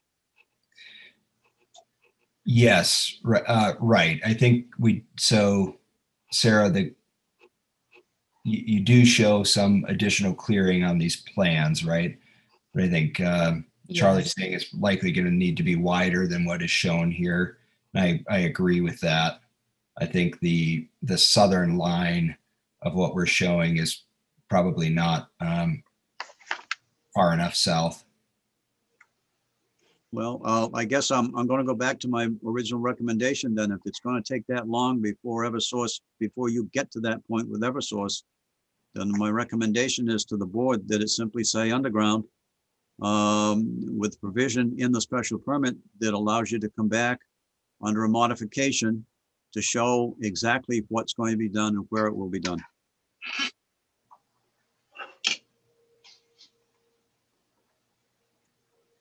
Yeah, let me speak to that. I understand, Adam and Sarah, your position, but what I'm hearing you propose is we're gonna try, and we don't think it'll work, and that's just not good enough. I think Charlie's recommendation is good, while Sarah, your concerns about the makeup of the board and whatnot are valid. I think they're minutiae, very, very small risk of that happening. And maybe it could be worded such to say that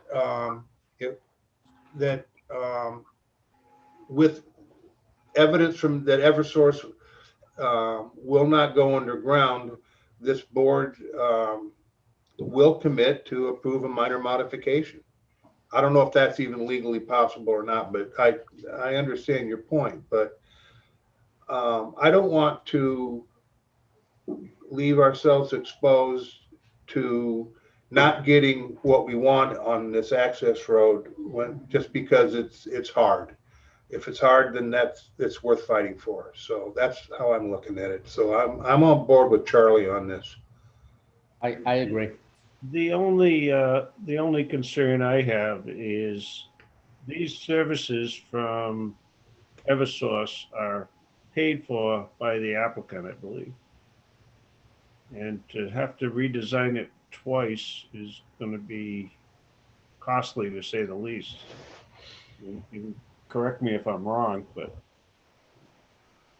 Well, I think what's being discussed here is we would only design it once.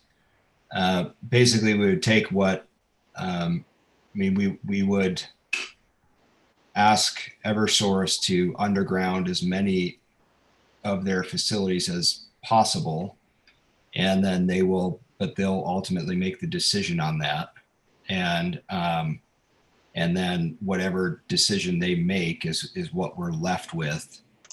And so long as we could come back to the board, I think if there was language in there that said, something to the effect of, if Eversource requires these overhead facilities, then the minor modification will be approved. I think that could work for us. I think, what creates problems is if it's open-ended and there's a chance it could be denied, that could be a real problem for us. But so long as there's the agreement ahead of time that if this is what Eversource forces us to do, the board will approve it, I think that could work. George or Ken, is that something that's feasible in an approval? Yeah, you could word it as such that allowed that to force the action to try to make sure it's underground, and if not, that the board would relent and provide a review of a modified driveway and utility line connection. Yeah, so I just want to see. I want to see Eversource tell us no and why they're saying no, because they're doing it up there. They've done it other places. I know you guys haven't had this experience, but Charlie's right. They've done it other places where it's almost all underground. So that's it seems like we have come to an agreement. Could I just add one more thing, or really a question for Charlie and Adam? So I just zoomed in on the access road on my other screen here, and we are showing an overhead line from the point of interconnection at Route 58 all the way down the access road to where we meet our underground electrical line, almost at the edge of the bog. In this scenario, Adam, to your point about committing to putting as much of what is owned by the proponent underground, it would mean just the first 3 to 4 poles, it looks like on this plan, would be utility owned. Would it make a difference for this conversation if the remaining stretch of line goes from overhead to underground? And Adam, is that agreeable to you? If we end up just talking about these first few poles as opposed to the whole run down the new access road, to Charlie's point about minimizing tree clearing. Well, I think that is likely how it will end up. But I don't know for sure until that design review, until that engineering is done by Eversource. So I think what the board is saying is that we'll basically show everything up until I don't know, that point of interconnection pole, probably, because there's at least one. I think we all agree there's at least one pole that will need to be overhead. So I think what we're saying is that we put all of the facilities underground up until that new utility pole closest to Tremont Street, and then we'll do whatever we can to get Eversource to do that. But if they require us to install more overhead poles, then we need to bring that back to the board.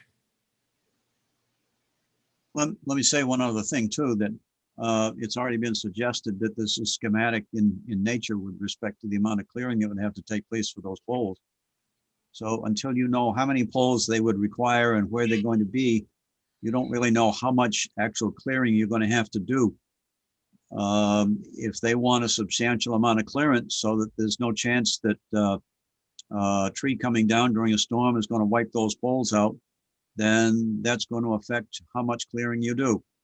So my suggestion would be to leave it that way, the way it's been suggested so far, because it may be that the board would like to see some additional low plantings or screenings that would somehow interact with what needs to be opened up so that the visual impact is less.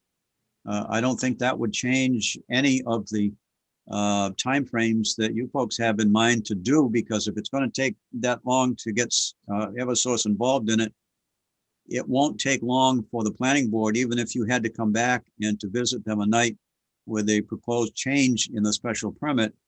If it's done and the language is done in such a way that it's a minor modification, you don't need a public hearing. It could be done in 1, possibly 2 nights if there are modifications needed for such things as landscaping or tweaking of it, and then you'd be over with it. So I certainly think it's doable. And if language needs to be put in there, that it's the understanding between the applicant and the board that a review under the special permit for a minor modification would be granted upon receipt of documentation from what the limits will be for Eversource.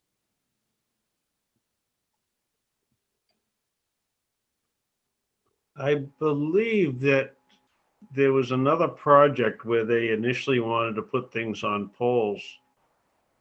And when pressed, they put them on the ground, but it did require more clearing on the ground. It didn't make the cut any smaller. That in my mind. They just put these big boxes on the ground where they could access them.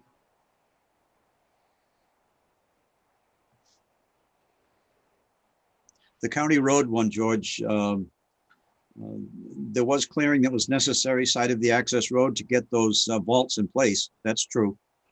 But they didn't have to clear out a lot of other upper canopy vegetation in order to do that. It was still left in place, and it left a good buffer between them and the abutting landowner. So it worked out quite well in that particular instance. But each site is unique unto itself. So I think the we need same to see type that. of thing is proposed for Charge Pond Road. Yeah, that's Okay. one that has yet to be done, but that had a different set of circumstances in terms of the view and elevation and so forth. But it's the same sort of idea that we want to at least try and give some visual, lessen the visual impact. Let me put it that way, to what people see when they go by the street. I think we beat this to death, and we have a plan. Yeah, we're I think in agreement on the path forward here. Good. Can you verbalize it one more time? We're gonna, the verbalization goes along the lines so that the plans will be updated to show underground utility connections throughout the entire project. Unless at some point, if the applicant can show this board proof from Eversource why they can't, the board will then approve a minor modification based on that evidence. How's that sound? And the approval of the modification will not be unreasonably withheld. That works. Yeah, it's just, my whole point is that we got to try hard to get this to look right until we have proof from Eversource that we can't.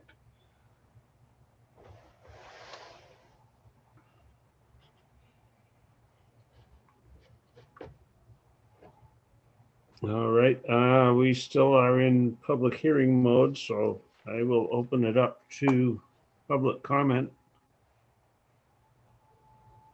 I see a hand up from Jim Muniz. Hi, everybody. Just a quick question. What's the cost difference between putting it underground and above ground? Is it considerable or minimal?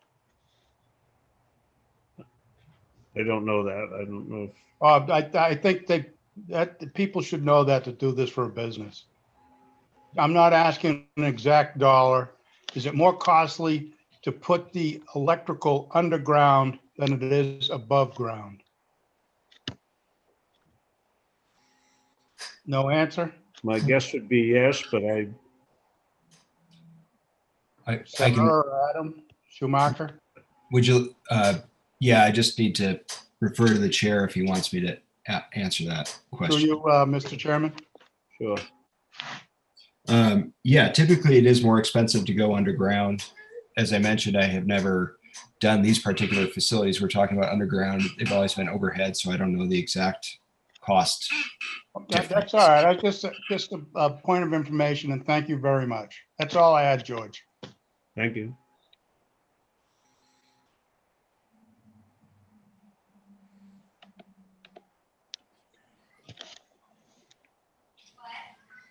I'm not seeing any hands raised, but I don't see everybody that's watching.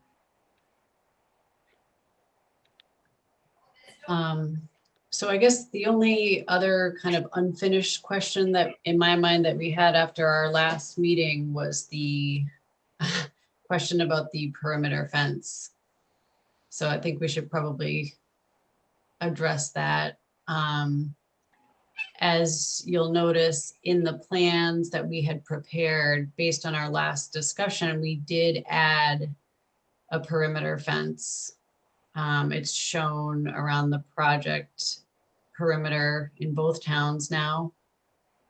We have also added a note to our notes page saying the necessity, extent, specific size and type of fence materials will be determined with the town, just so we could have this, continue to have this conversation on the necessity of it. So I just wanted to point that out and get your thoughts on that, just because it is now shown on the plan. I believe our local bylaw requires the fence, unfortunately. I don't know if there's other in the permitting process that require it. It says that a fence must be installed for security. And the question is, what is security on the site?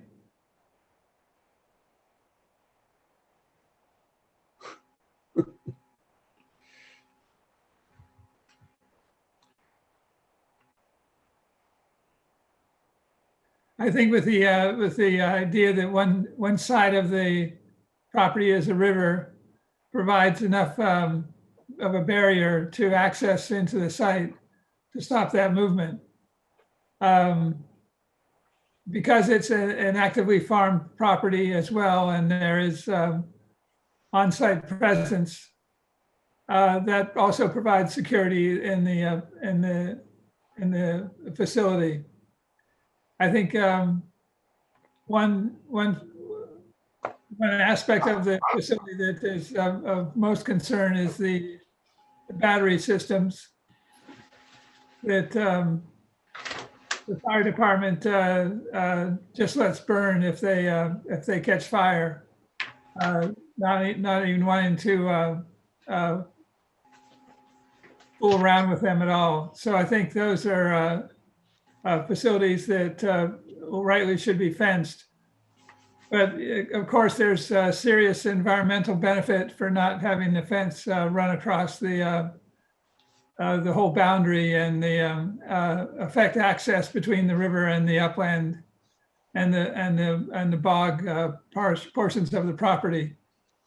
So I would think it in this case it's appropriate for the board to do a qualification of what the necessity for security is on the site and the installation of a fence for that purpose. Does that the authority to modify that requirement, is it with this planning board? Yes, it is. You're the ones interpreting the bylaw and making the determination as to performance with the requirements.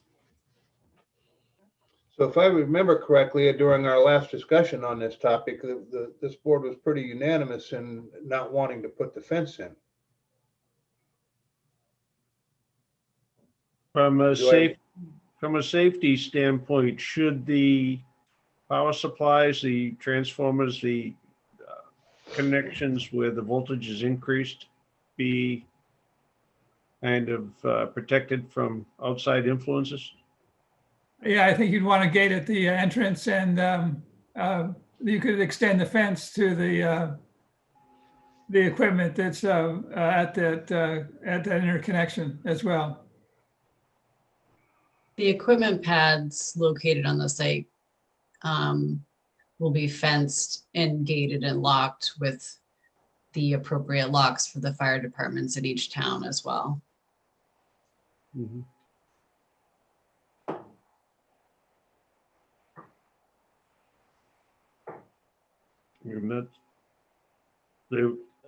No harm is going to come. Well, first of all, anybody out on the bog, you're gonna, I assume, chase them off. But I don't think there's any injury that could be caused coming in close contact with the panels. Am I wrong in thinking that? Well, the bogs are going to continue to be farmed, so there will be, people on the bogs throughout the growing season, much as they are today. Mm-hmm. So that's correct. So it sounds like the fencing you suggest is appropriate. I think we may, it sounds like, Ken, you're saying this, but just to confirm, I think we'll definitely need to gate the access into the site and probably extend fencing from there out either direction for some amount of distance for our for insurance purposes, as well as just for our own sense of security at the site. But I think, we're definitely comfortable not fencing along the river and the majority of the property boundaries, but anywhere where there is possible vehicular access to the site, we'll need to gate and put some amount of fence out from that gate. Sounds reasonable.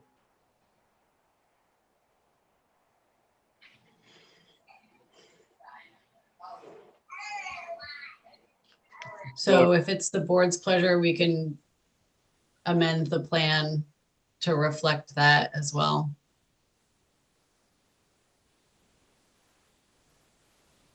This is Richard. I am in favor of that. Great. I like the idea of as little fencing as possible. But by making the decision, does it open the town up for any type of liability should an incident occur?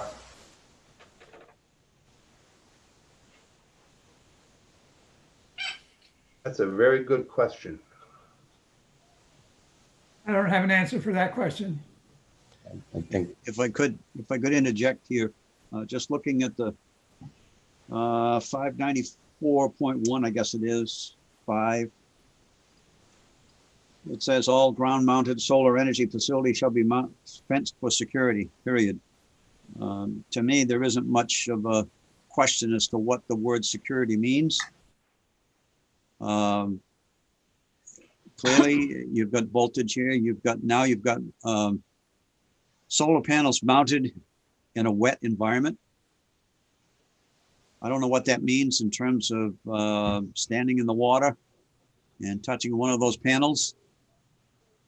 If I walked out there as an individual, even though I wasn't allowed on the property because I wasn't an owner or wasn't a manager of the system, and something happened, what would be the liability if there wasn't security against that kind of thing happening? I'm not suggesting that it's necessarily the appropriate thing in this case for a couple of reasons, but I don't see where the planning board has the right to determine what security is intended. It says it shall be fenced for security. And as I reiterated before in my written comments, I don't think that the planning board can make that determination. I think it's only the ZBA can grant that through a variance.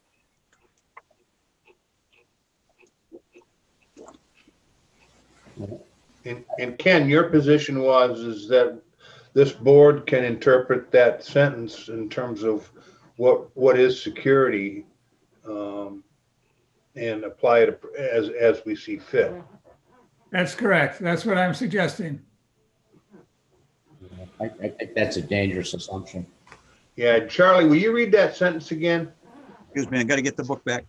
It I simply can pull says, it up. paraphrased, it simply says that it shall be fenced for security. And then it goes on to talk about fencing that is visible from the public way or from private residences shall be screened in such a way that's appropriate according to whatever determination the board shall make. But hold on just for a second and I can pull it right up. I still think that we have to go back to Mike King's original question while Charlie's doing this about liability. Here's We what have it to- says. Here's what it says. Yeah, All large ground-mounted solar energy facilities shall be fenced for security, period. Fencing that is visible from right-of-way or residences shall be a type of fence acceptable to the permit granting authority. All fencing shall be designed to blend into the landscape. okay.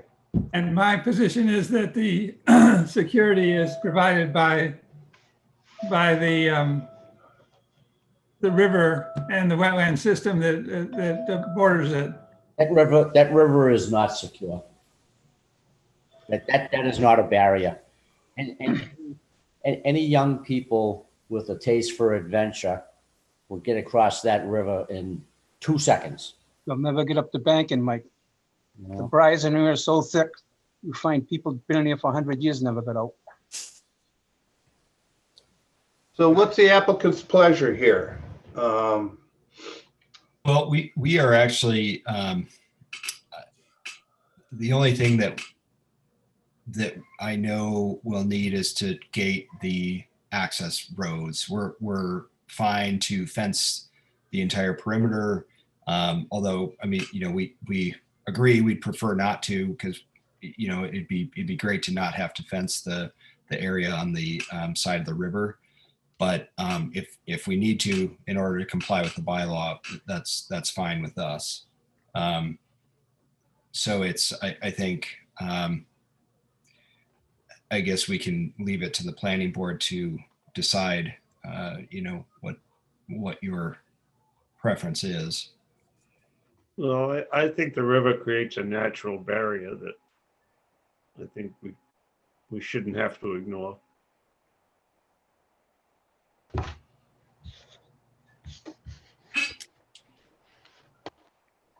I think we need to ask for some advice on the liability.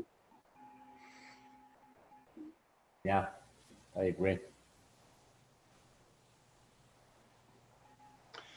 So we can take the chicken's way out. We can say we need to talk to a town council and get advice about liability, and then we can also say we're going to punt it over to the ZBA and make them decide. I wouldn't call it the chicken's way out. But I definitely want to go to town council and ask an opinion. I mean, I can just see some teenager getting out there trying to cause trouble, hurting themselves, and the town getting sued because we waived the requirement of a fence that's in our bylaw. Yep, I agree.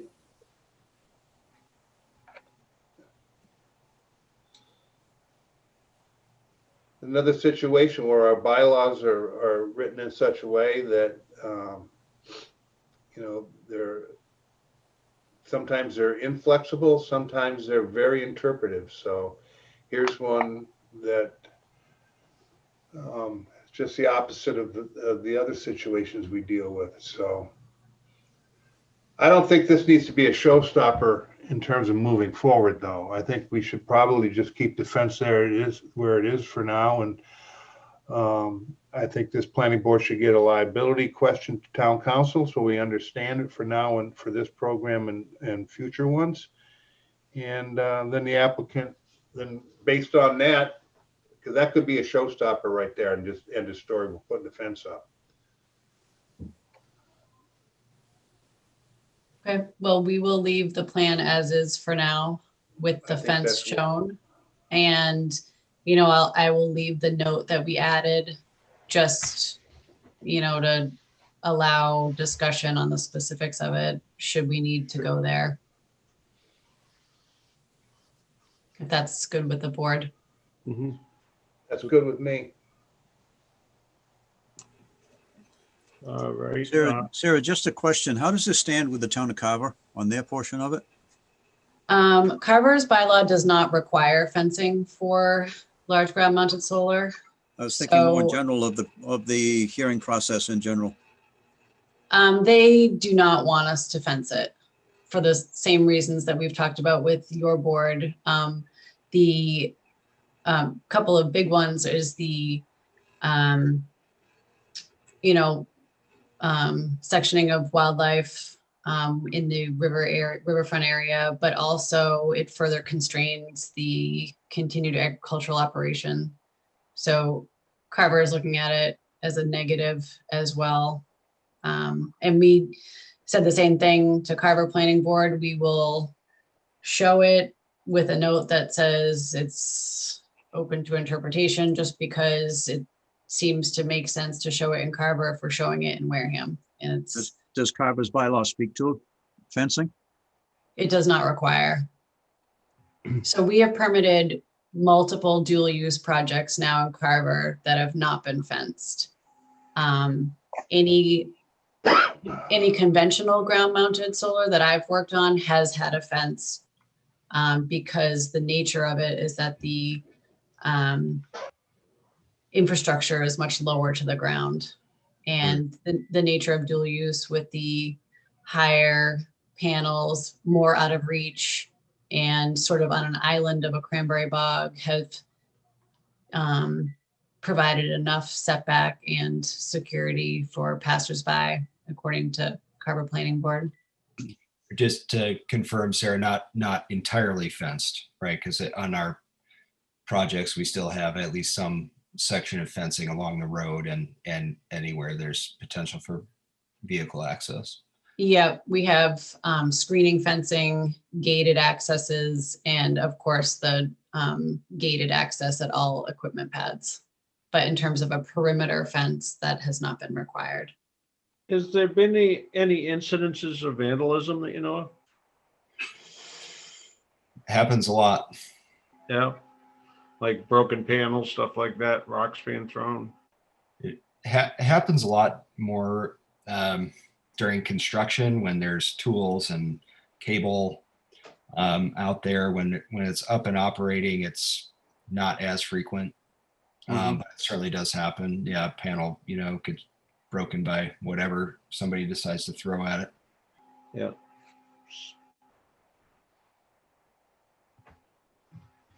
there any other public hearing comments, George? I do see a hand raised. Nancy McHale's got her hands up. Hi, George. Can you hear me? Yeah. Okay. Sorry, but I can't do video today because I'm on a different computer, but I appreciate you taking my question.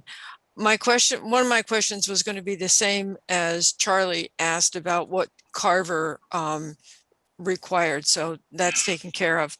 I've lost track. How tall are these panels from, or the racks from, like if you were standing on the bog, how tall a guy could go underneath them? I know that they rotate, but I don't remember what that kind of minimum and maximum heights are.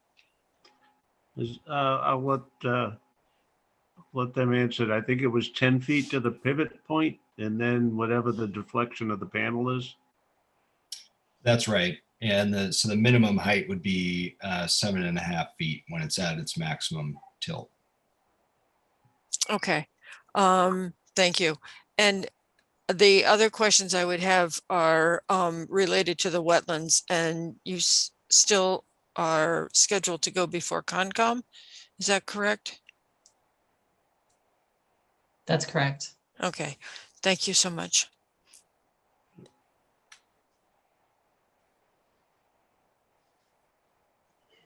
Is there anything more?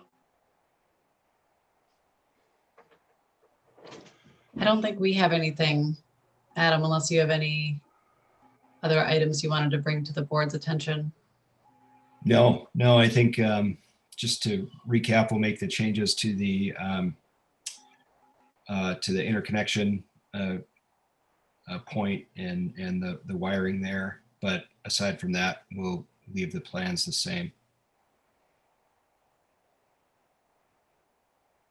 Is there you think you could get any sort of response from Eversource regarding the interconnection before next meeting, or?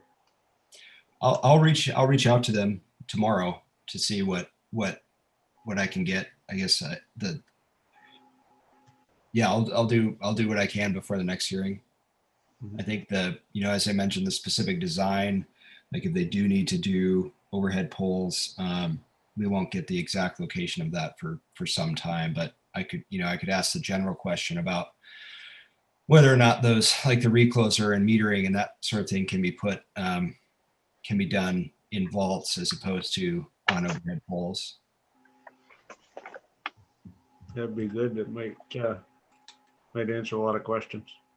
I wonder if they'll email you something. Will they put it in writing? We'll see. They're not the easiest to work with. Yeah. But we'll see. That seems to be a common thread. Yeah, it definitely is. So, George, where are we in this process? It seems to me we're pretty close to the end. Yeah, I would say if we could get that answer and we could get some determination on the fencing, I think we could probably wrap things up. Ken, how do we go about getting permission, if you will, to spend lawyer money on with Mr. Bowen?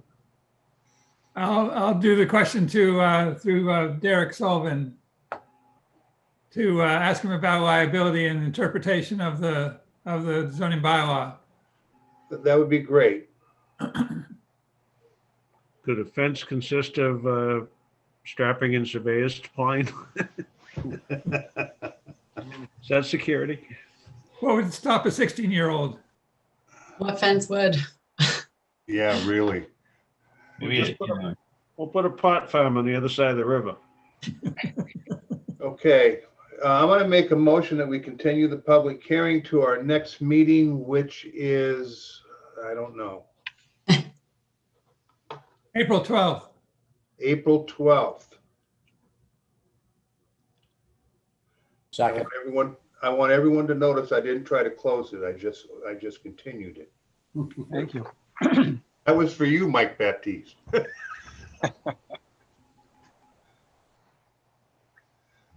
So Michael King seconded, I think I heard. Yes, that's correct. Very good. Any discussion? All in favor? Mike King, Aye. Mike Baptiste, Aye. Richard, Aye. and I. Thank you, everyone. Thank you. Thank you all. I'm going to have to defer to you, Ken, on the agenda. That's as much as I wrote down. All right, yeah, the other part I wanted to discuss was about our upcoming meetings on the zoning bylaw articles for town meeting. And what the planning board has to do to report to town meeting on the on those articles. One of the things that you're gonna have to do for Calling sick. Colin said, yeah. One of the things you're gonna have to do is make a determination as to whether or not there's a simple majority that's possible for passing the bylaws, the individual bylaws, or a 2/3 vote is necessary as it exists now with, or exists prior to January of this year, when the new state law was passed. It says a simple majority can be used to pass zoning bylaws if they have certain conditions of mixed use housing and special permits or as of right allowances and some other items as well. So if they meet the criteria that they are able to be passed by a simple majority. And the other ones, you have to identify that they would require the 2/3 vote still because they don't meet the those individual criteria. There's going to be 2 public hearing dates coming up. One will be this is something that the town council, Rich Bowen, had said we should be doing to meet the requirements for the continued modification of the bylaws, as well as the timing on the upcoming bylaws, upcoming town meetings. So we have a town meeting scheduled for April 10th. And in that one, the Hospitality, Recreation, and Entertainment Overlay District is going to be acted on by town meeting. So we have a public hearing scheduled for April 5th. This is a special meeting, and it just has the Hospitality, Recreation, Entertainment zoning bylaw on the docket for public hearing. And this is because they removed the Rosebrook property and it was considered a significant enough change to warrant another public hearing? Or we're doing another public hearing to be safe?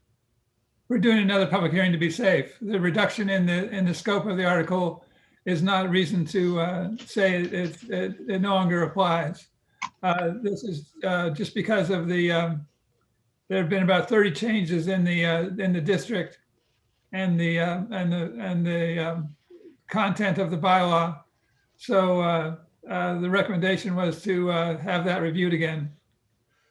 It also is set up as a special within the special.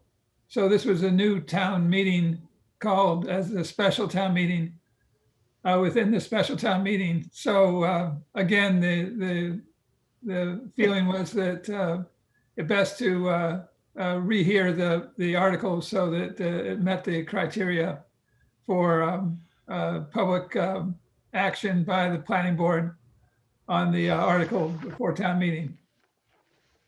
So wanna go- by declaring I- a new special town meeting, the last rendition is what's submitted? That's right. At some point, Ken, I want to go back to the chapter 358 issue of simple majority versus 2/3. All right, let me finish on the other town meeting. The annual town meeting, the spring town meeting, which will have a special as well. We have articles that were previously heard, the drive-throughs in the CS district, signs, the definition of a duplex, the setbacks for a marijuana lab, and the downtown village redevelopment. These are all articles that, because of the time frame, the year that it took to come around again to be heard by town meeting, that we have to again hold a public hearing on them. Town council recommends that you identify the previous testimony and input that was provided from the previous public hearings, but to go through the process of opening up for opportunity for additional discussion. And then we have some new articles as well, that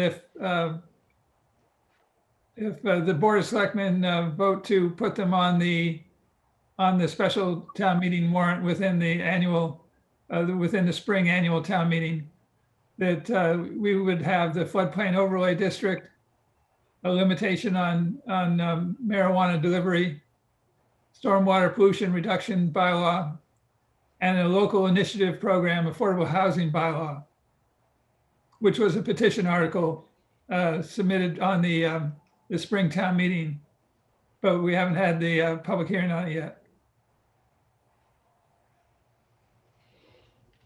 Can we have more information on the changes in 40A? Yeah, I had sent around something previously on this one. What it says is that if the article before town meeting includes mixed-use development with housing in it and as of right or is by special permit, that it qualifies for a simple majority vote by town meeting. That's not 100%, Ken. You're leaving out a fairly important part of whether or not it qualifies, and that it's Eligible location. eligible location, correct. And I'm assuming that we're discussing this because we're talking about the hospitality and recreation overlay. And It'll also apply to the downtown one as well. correct. And if we're deciding whether or not that the new area on the other side of 25 qualifies, I think that there's kind of a gray area that parcel of land does not have access to transportation, as noted in section 1A of the document. Actually, it does. There's been a lot of discussion about and analysis of what eligible locations are under Chapter 40R and the smart growth bylaw, that bylaws that are created as a result of that. And what we have is two permanent GATRA bus lines that run down the road, providing access to this site, that qualify for the transportation that meets the criteria for eligible location. And who made that determination? Because I don't see where a small town operated regional bus line qualifies as transportation.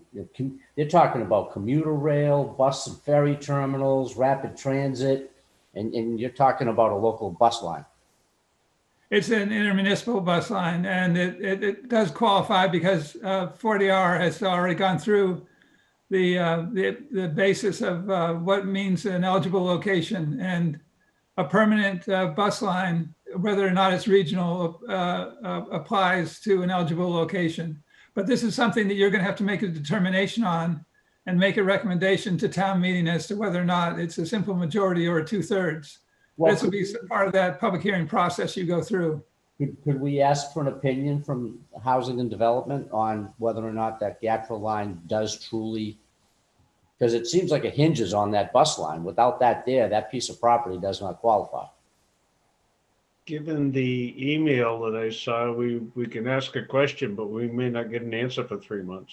No, that's not true. It said that they make every effort to answer any inquiry or request for an opinion within 30 days. Yeah, we can ask the question and ask them to advance it because the special town meeting coming up as well. Yeah, I mean, this is kind of big, and I'd want to make sure that we have all our ducks in a row before we make a recommendation one way or another. And if we can get an opinion from Housing and Development at no cost to us, then that just solidifies our position when we make our recommendation. And that's very reasonable. We also have documentation from the state that goes through a couple of examples of project types and makes the determination that what meets the criteria for the simple majority. So we have several resources available to us, guidance that we can use to, even if the DHCD doesn't come through in time. Okay, so if I read the website properly, it would be the board as a whole that would have to ask or request for the opinion? Yeah, you should take a vote as a board to ask for the opinion. Yep, okay. So do we do that here right now? Yes. Why don't you make that motion, Michael? Are there other questions that? I got one, George. Well, wait, hold on. This is just one question that needs a vote. We're going to move on after, more after that. I have questions too. All right, so I make a motion that we request an opinion from Housing and Development on whether or not the GATRA bus line qualifies as a transportation hub, making that piece of property eligible for a simple majority vote versus a 2/3 majority. I'll second that. Discussion? All in favor? Mike King, Aye. Mike Baptiste? No. I don't think it qualifies. Yeah, but we're gonna ask for the opinion, Mike. That's what I'm saying. Well, yeah, okay. We're gonna protect ourselves. So the motion is to ask the question, Mike. Okay. Is that, you're sticking with no, Mike? Or No, I'll go with it. okay, Richard? Aye. Okay, aye. The only thing that pops into my head is for the past few months, they've not suggested any use at all up there. We're just creating a possibility. And now all of a sudden they want to play mixed use. We don't know what they've got planned. But anyway, any other questions that need to go to the same place? Maybe. Yeah, I have one, George. Go ahead, Richard. No, please, Charlie, go ahead. Just one for Ken. We don't have the vote in place yet for a simple majority on any zoning articles. Is it essential that a vote be taken in the town meeting to have that particular provision take effect? in order to pass the HRE district that has multiple uses in it? Or is it that the zoning article which would allow the HRE district be required to have a 4/5 majority? Because there's nothing in the bylaw now. Do we have to vote to accept this provision, Ken, or is it on a case-by-case basis? I think is what he's asking. It's on a case-by-case basis. The decision is made by the town moderator, and the town moderator has asked for assistance from the planning board to make a determination as to whether or not it's a simple majority or a 2/3 vote for the zoning articles that are coming before the town. Is that part of the statute that gives the planning board that authority? I can answer that one. Is it? I I don't know. I'm reading a document from the mass.gov site. It's called Guidance on the Zoning Act Voting Thresholds. And in there, it says, there's a section entitled, Who decides which voting threshold applies to a particular zoning proposal? And it goes on to say that Section 5 does not specify who determines whether a proposed zoning ordinance or bylaw is the kind that can be approved by a simple majority vote. They recommend that the proponent of the zoning ordinance change provide information in their position on it. It goes on to recommend, I'm going to read it verbatim, it is recommended that the planning board, after consultation with municipal legal counsel, include in this report a determination of which voting threshold applies to the zoning proposal. Mind you, that's a recommendation. Goes on to say the legislative body's vote consistent with that recommendation will affirm the voting threshold. Now, the legislative body's vote consistent with that recommendation, I don't know what that means. It sounds like they have to approve our suggestion, whether it's majority or 2/3. That's not the case the way the town moderator has determined it from the information on the guidance that's available. It's the town moderator's call as to whether or not it's a simple majority or a 2/3 majority vote. Well, you mentioned legislative body. Is it that town meeting? That's town meeting. So I put the link in the chat window. If you just do a Google search on chapter 358 of the Acts of 2020, you'll go to a page that says it has download this guidance document, and that's what that is. I think it's clear as mud myself, but it sounds it.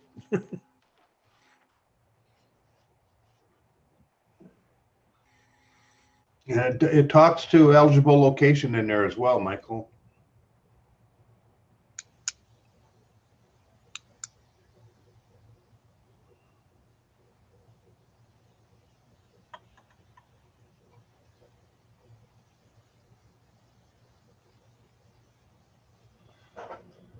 Oh, man.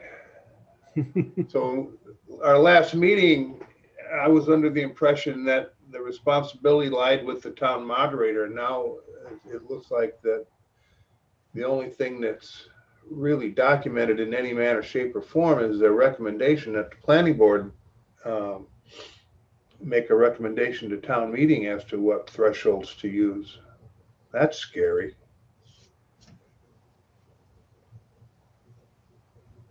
The town moderator still has the call on as to whether or not there's a 2/3 vote or a simple majority. When the town moderator issues the call for a vote, the moderator determines, spells out how the vote will be counted. Where are you reading that? That's in the town moderator. I'm reading her position on this. No, she does that every time if there's a zoning article. She's done that from day one. Why is that different? I would assume that she would go along with what George and Richard have been talking about, that if it requires a planning board to make a recommendation, based on that, she would say, okay, on the basis of the recommendation, this is the vote you must take. Well, I think we have to present a case for that for that Yeah, recommendation. that's my point, that you make your case to the board, to the body, and based on the case that you present, she then says, okay, based on that case, this is how you need to vote. It's either 2/3 or it's a simple majority. But she doesn't get to decide whether or not it's subject to a 2/3 vote or not, does she, Ken? Doesn't she I go think by she the does. recommendation? I think she does. She makes Well, I'm struggling with that one, Ken. Well, she makes the call whether she feels we've crossed our I's and dotted our T's, you know?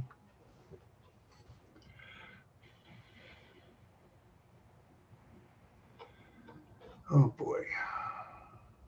It'll be interesting. Well, you got to stand up at the mic, George, and make the call. I think I feel a cold coming up. Yeah, I bet you do. Richard, can you email that link when you have a second? It's in the chat window. Do you see the chat window in your Zoom? Yeah, I got a chat here. Went away. All right, I got it. You got it? Yeah. I'm gonna try and copy it and save it. Alan wants to have something to say as well. This isn't a public hearing. We don't want to hear from him. I got your table in case you need it. Mm. It's up to the chair. If you would like me, I can make some comments on what's going on with this particular housing act. And also Gatrin, if you want it. It's your call. The moderator has asked to join us if you can switch that on. That would be even better. Thank you.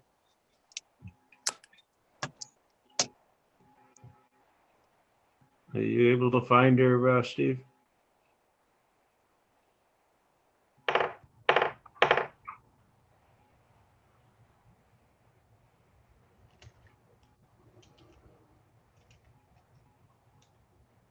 I don't see her. Oh, there she is. There she is. You're muted. She's muted. I don't know if it's her on her end or our end.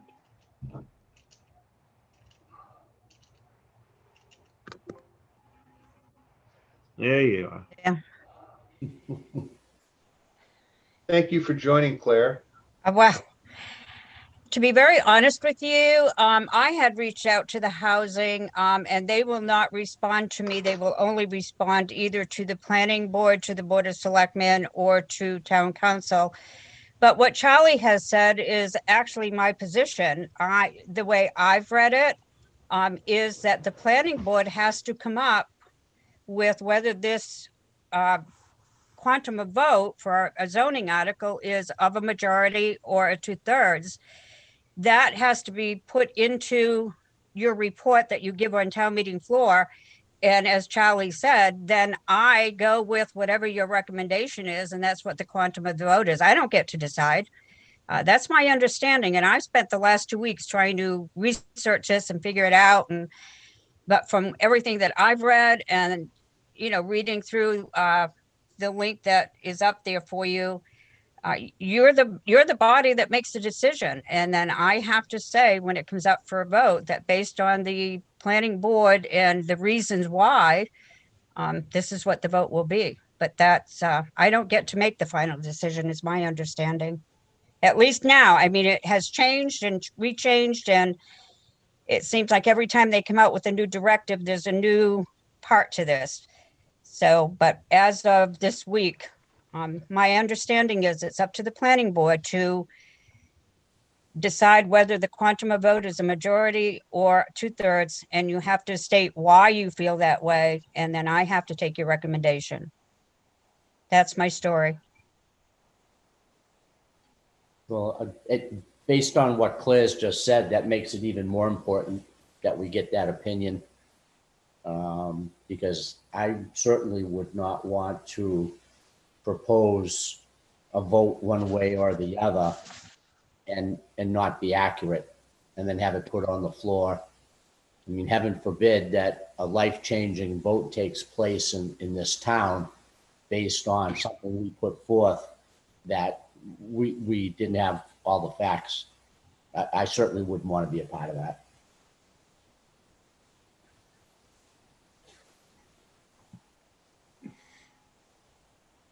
All right, what we should do then is to pass on the conditions of the bylaw that's being proposed to DHCD and see if we can get a complete read on how they would recommend we consider the bylaw.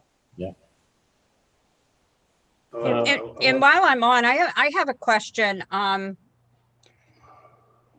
The special town meeting within the special town meeting, that's for all intents and purposes, a brand new article. Do you not have to have 2 hearings, 2 weeks of hearings?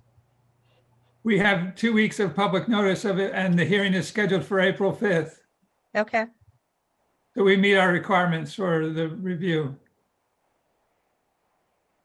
Okay, thank you. To be, end up. I want it to be noted here that as I read this, I'm going to say it again. It clearly says that this law does not specify who determines. It's recommended that the planning board do it. And the reason I bring it up again is because there's an opportunity here, it looks to me, for our town to put in place a process to do this smartly and efficiently. And I'm saying this more looking forward. I think that for the upcoming town meetings, it makes sense for the planning board to do it, given there is a recommendation that we do. But I think long-term, we should give some serious thought to how we want to make these determinations.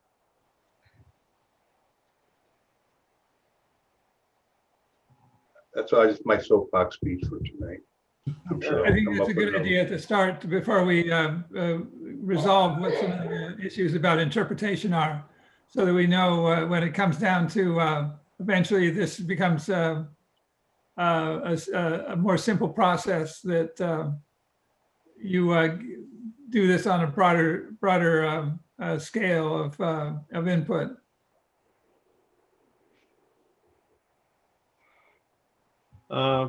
Alan had his hand up, wished to address the board. I'd like to thank Claire first for explaining what she has.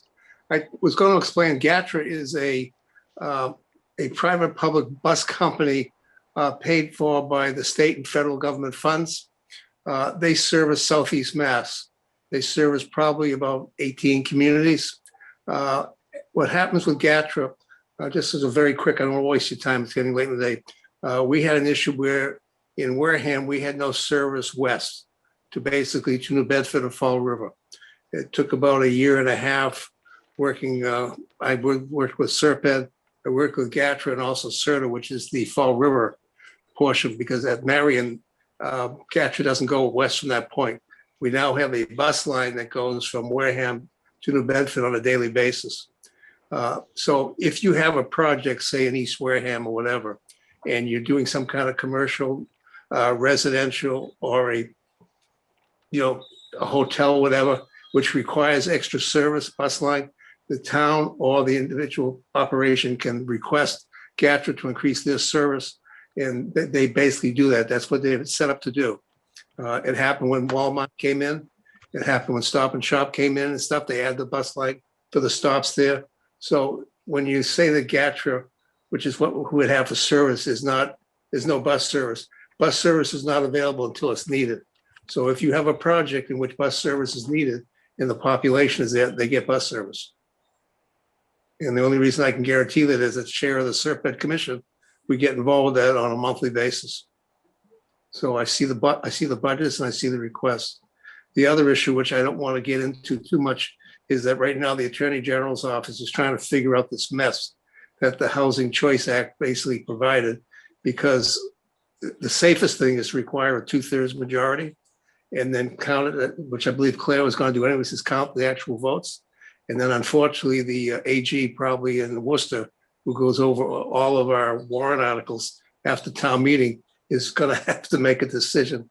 What the actual zoning requirement was a simple majority or 2/3. I'm laughing, but I'm not laughing because, again, our state government has just come up with a wonderful deal that, to push this Housing Act program forward, they gave us, and excuse my language, a full bar of a law, which basically nobody has an answer right now. It's really up in the air. Safest way is to go for 2/3. And if the state comes back and the AG's office said it's, a simple majority, you have the count anyways, and you know where you're at. It's not a good answer, but it's what's going on. I've been working on this for a couple of weeks as well, and I can't get a straight answer. Thank you. So, Ken, as I was poking around here, thank you, Alan. I'm looking for the quote criteria, and I haven't found that yet. Do you have any documentation? Because this planning board's going to have to get familiar with that very quickly. Yeah, there is. I believe on the planning board website, there's the guidance documents that are included there. If not, they'll be posted tomorrow.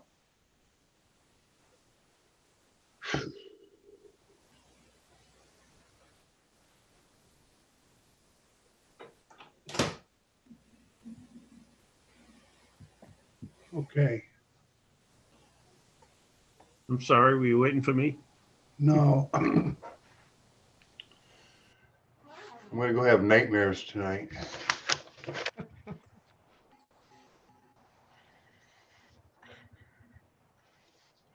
I think we're through our agenda. Now we can? Yes, we are. Okay. And with that, Before I'll make the motion, yeah, I'll make the motion to adjourn. Second.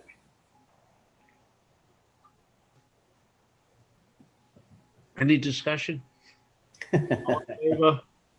Mike Baptiste? You're muted, Mike.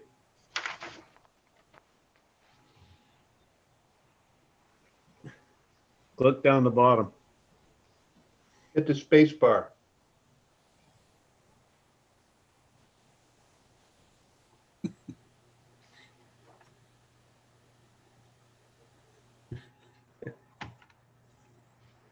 Making progress. Yep, There you found it. go. Yes? Yep. Richard? Yes. Mike King? Yes. And yes from me. Do you have a statement or something or a question, Richard? Or No, I'm good. okay. I guess we're all set for this evening. Thank you. Thank you. Good meeting. Thank you, everyone. Have a good night. I know. You do the same. What do we make it? 9 o'clock? A little after? 9:08.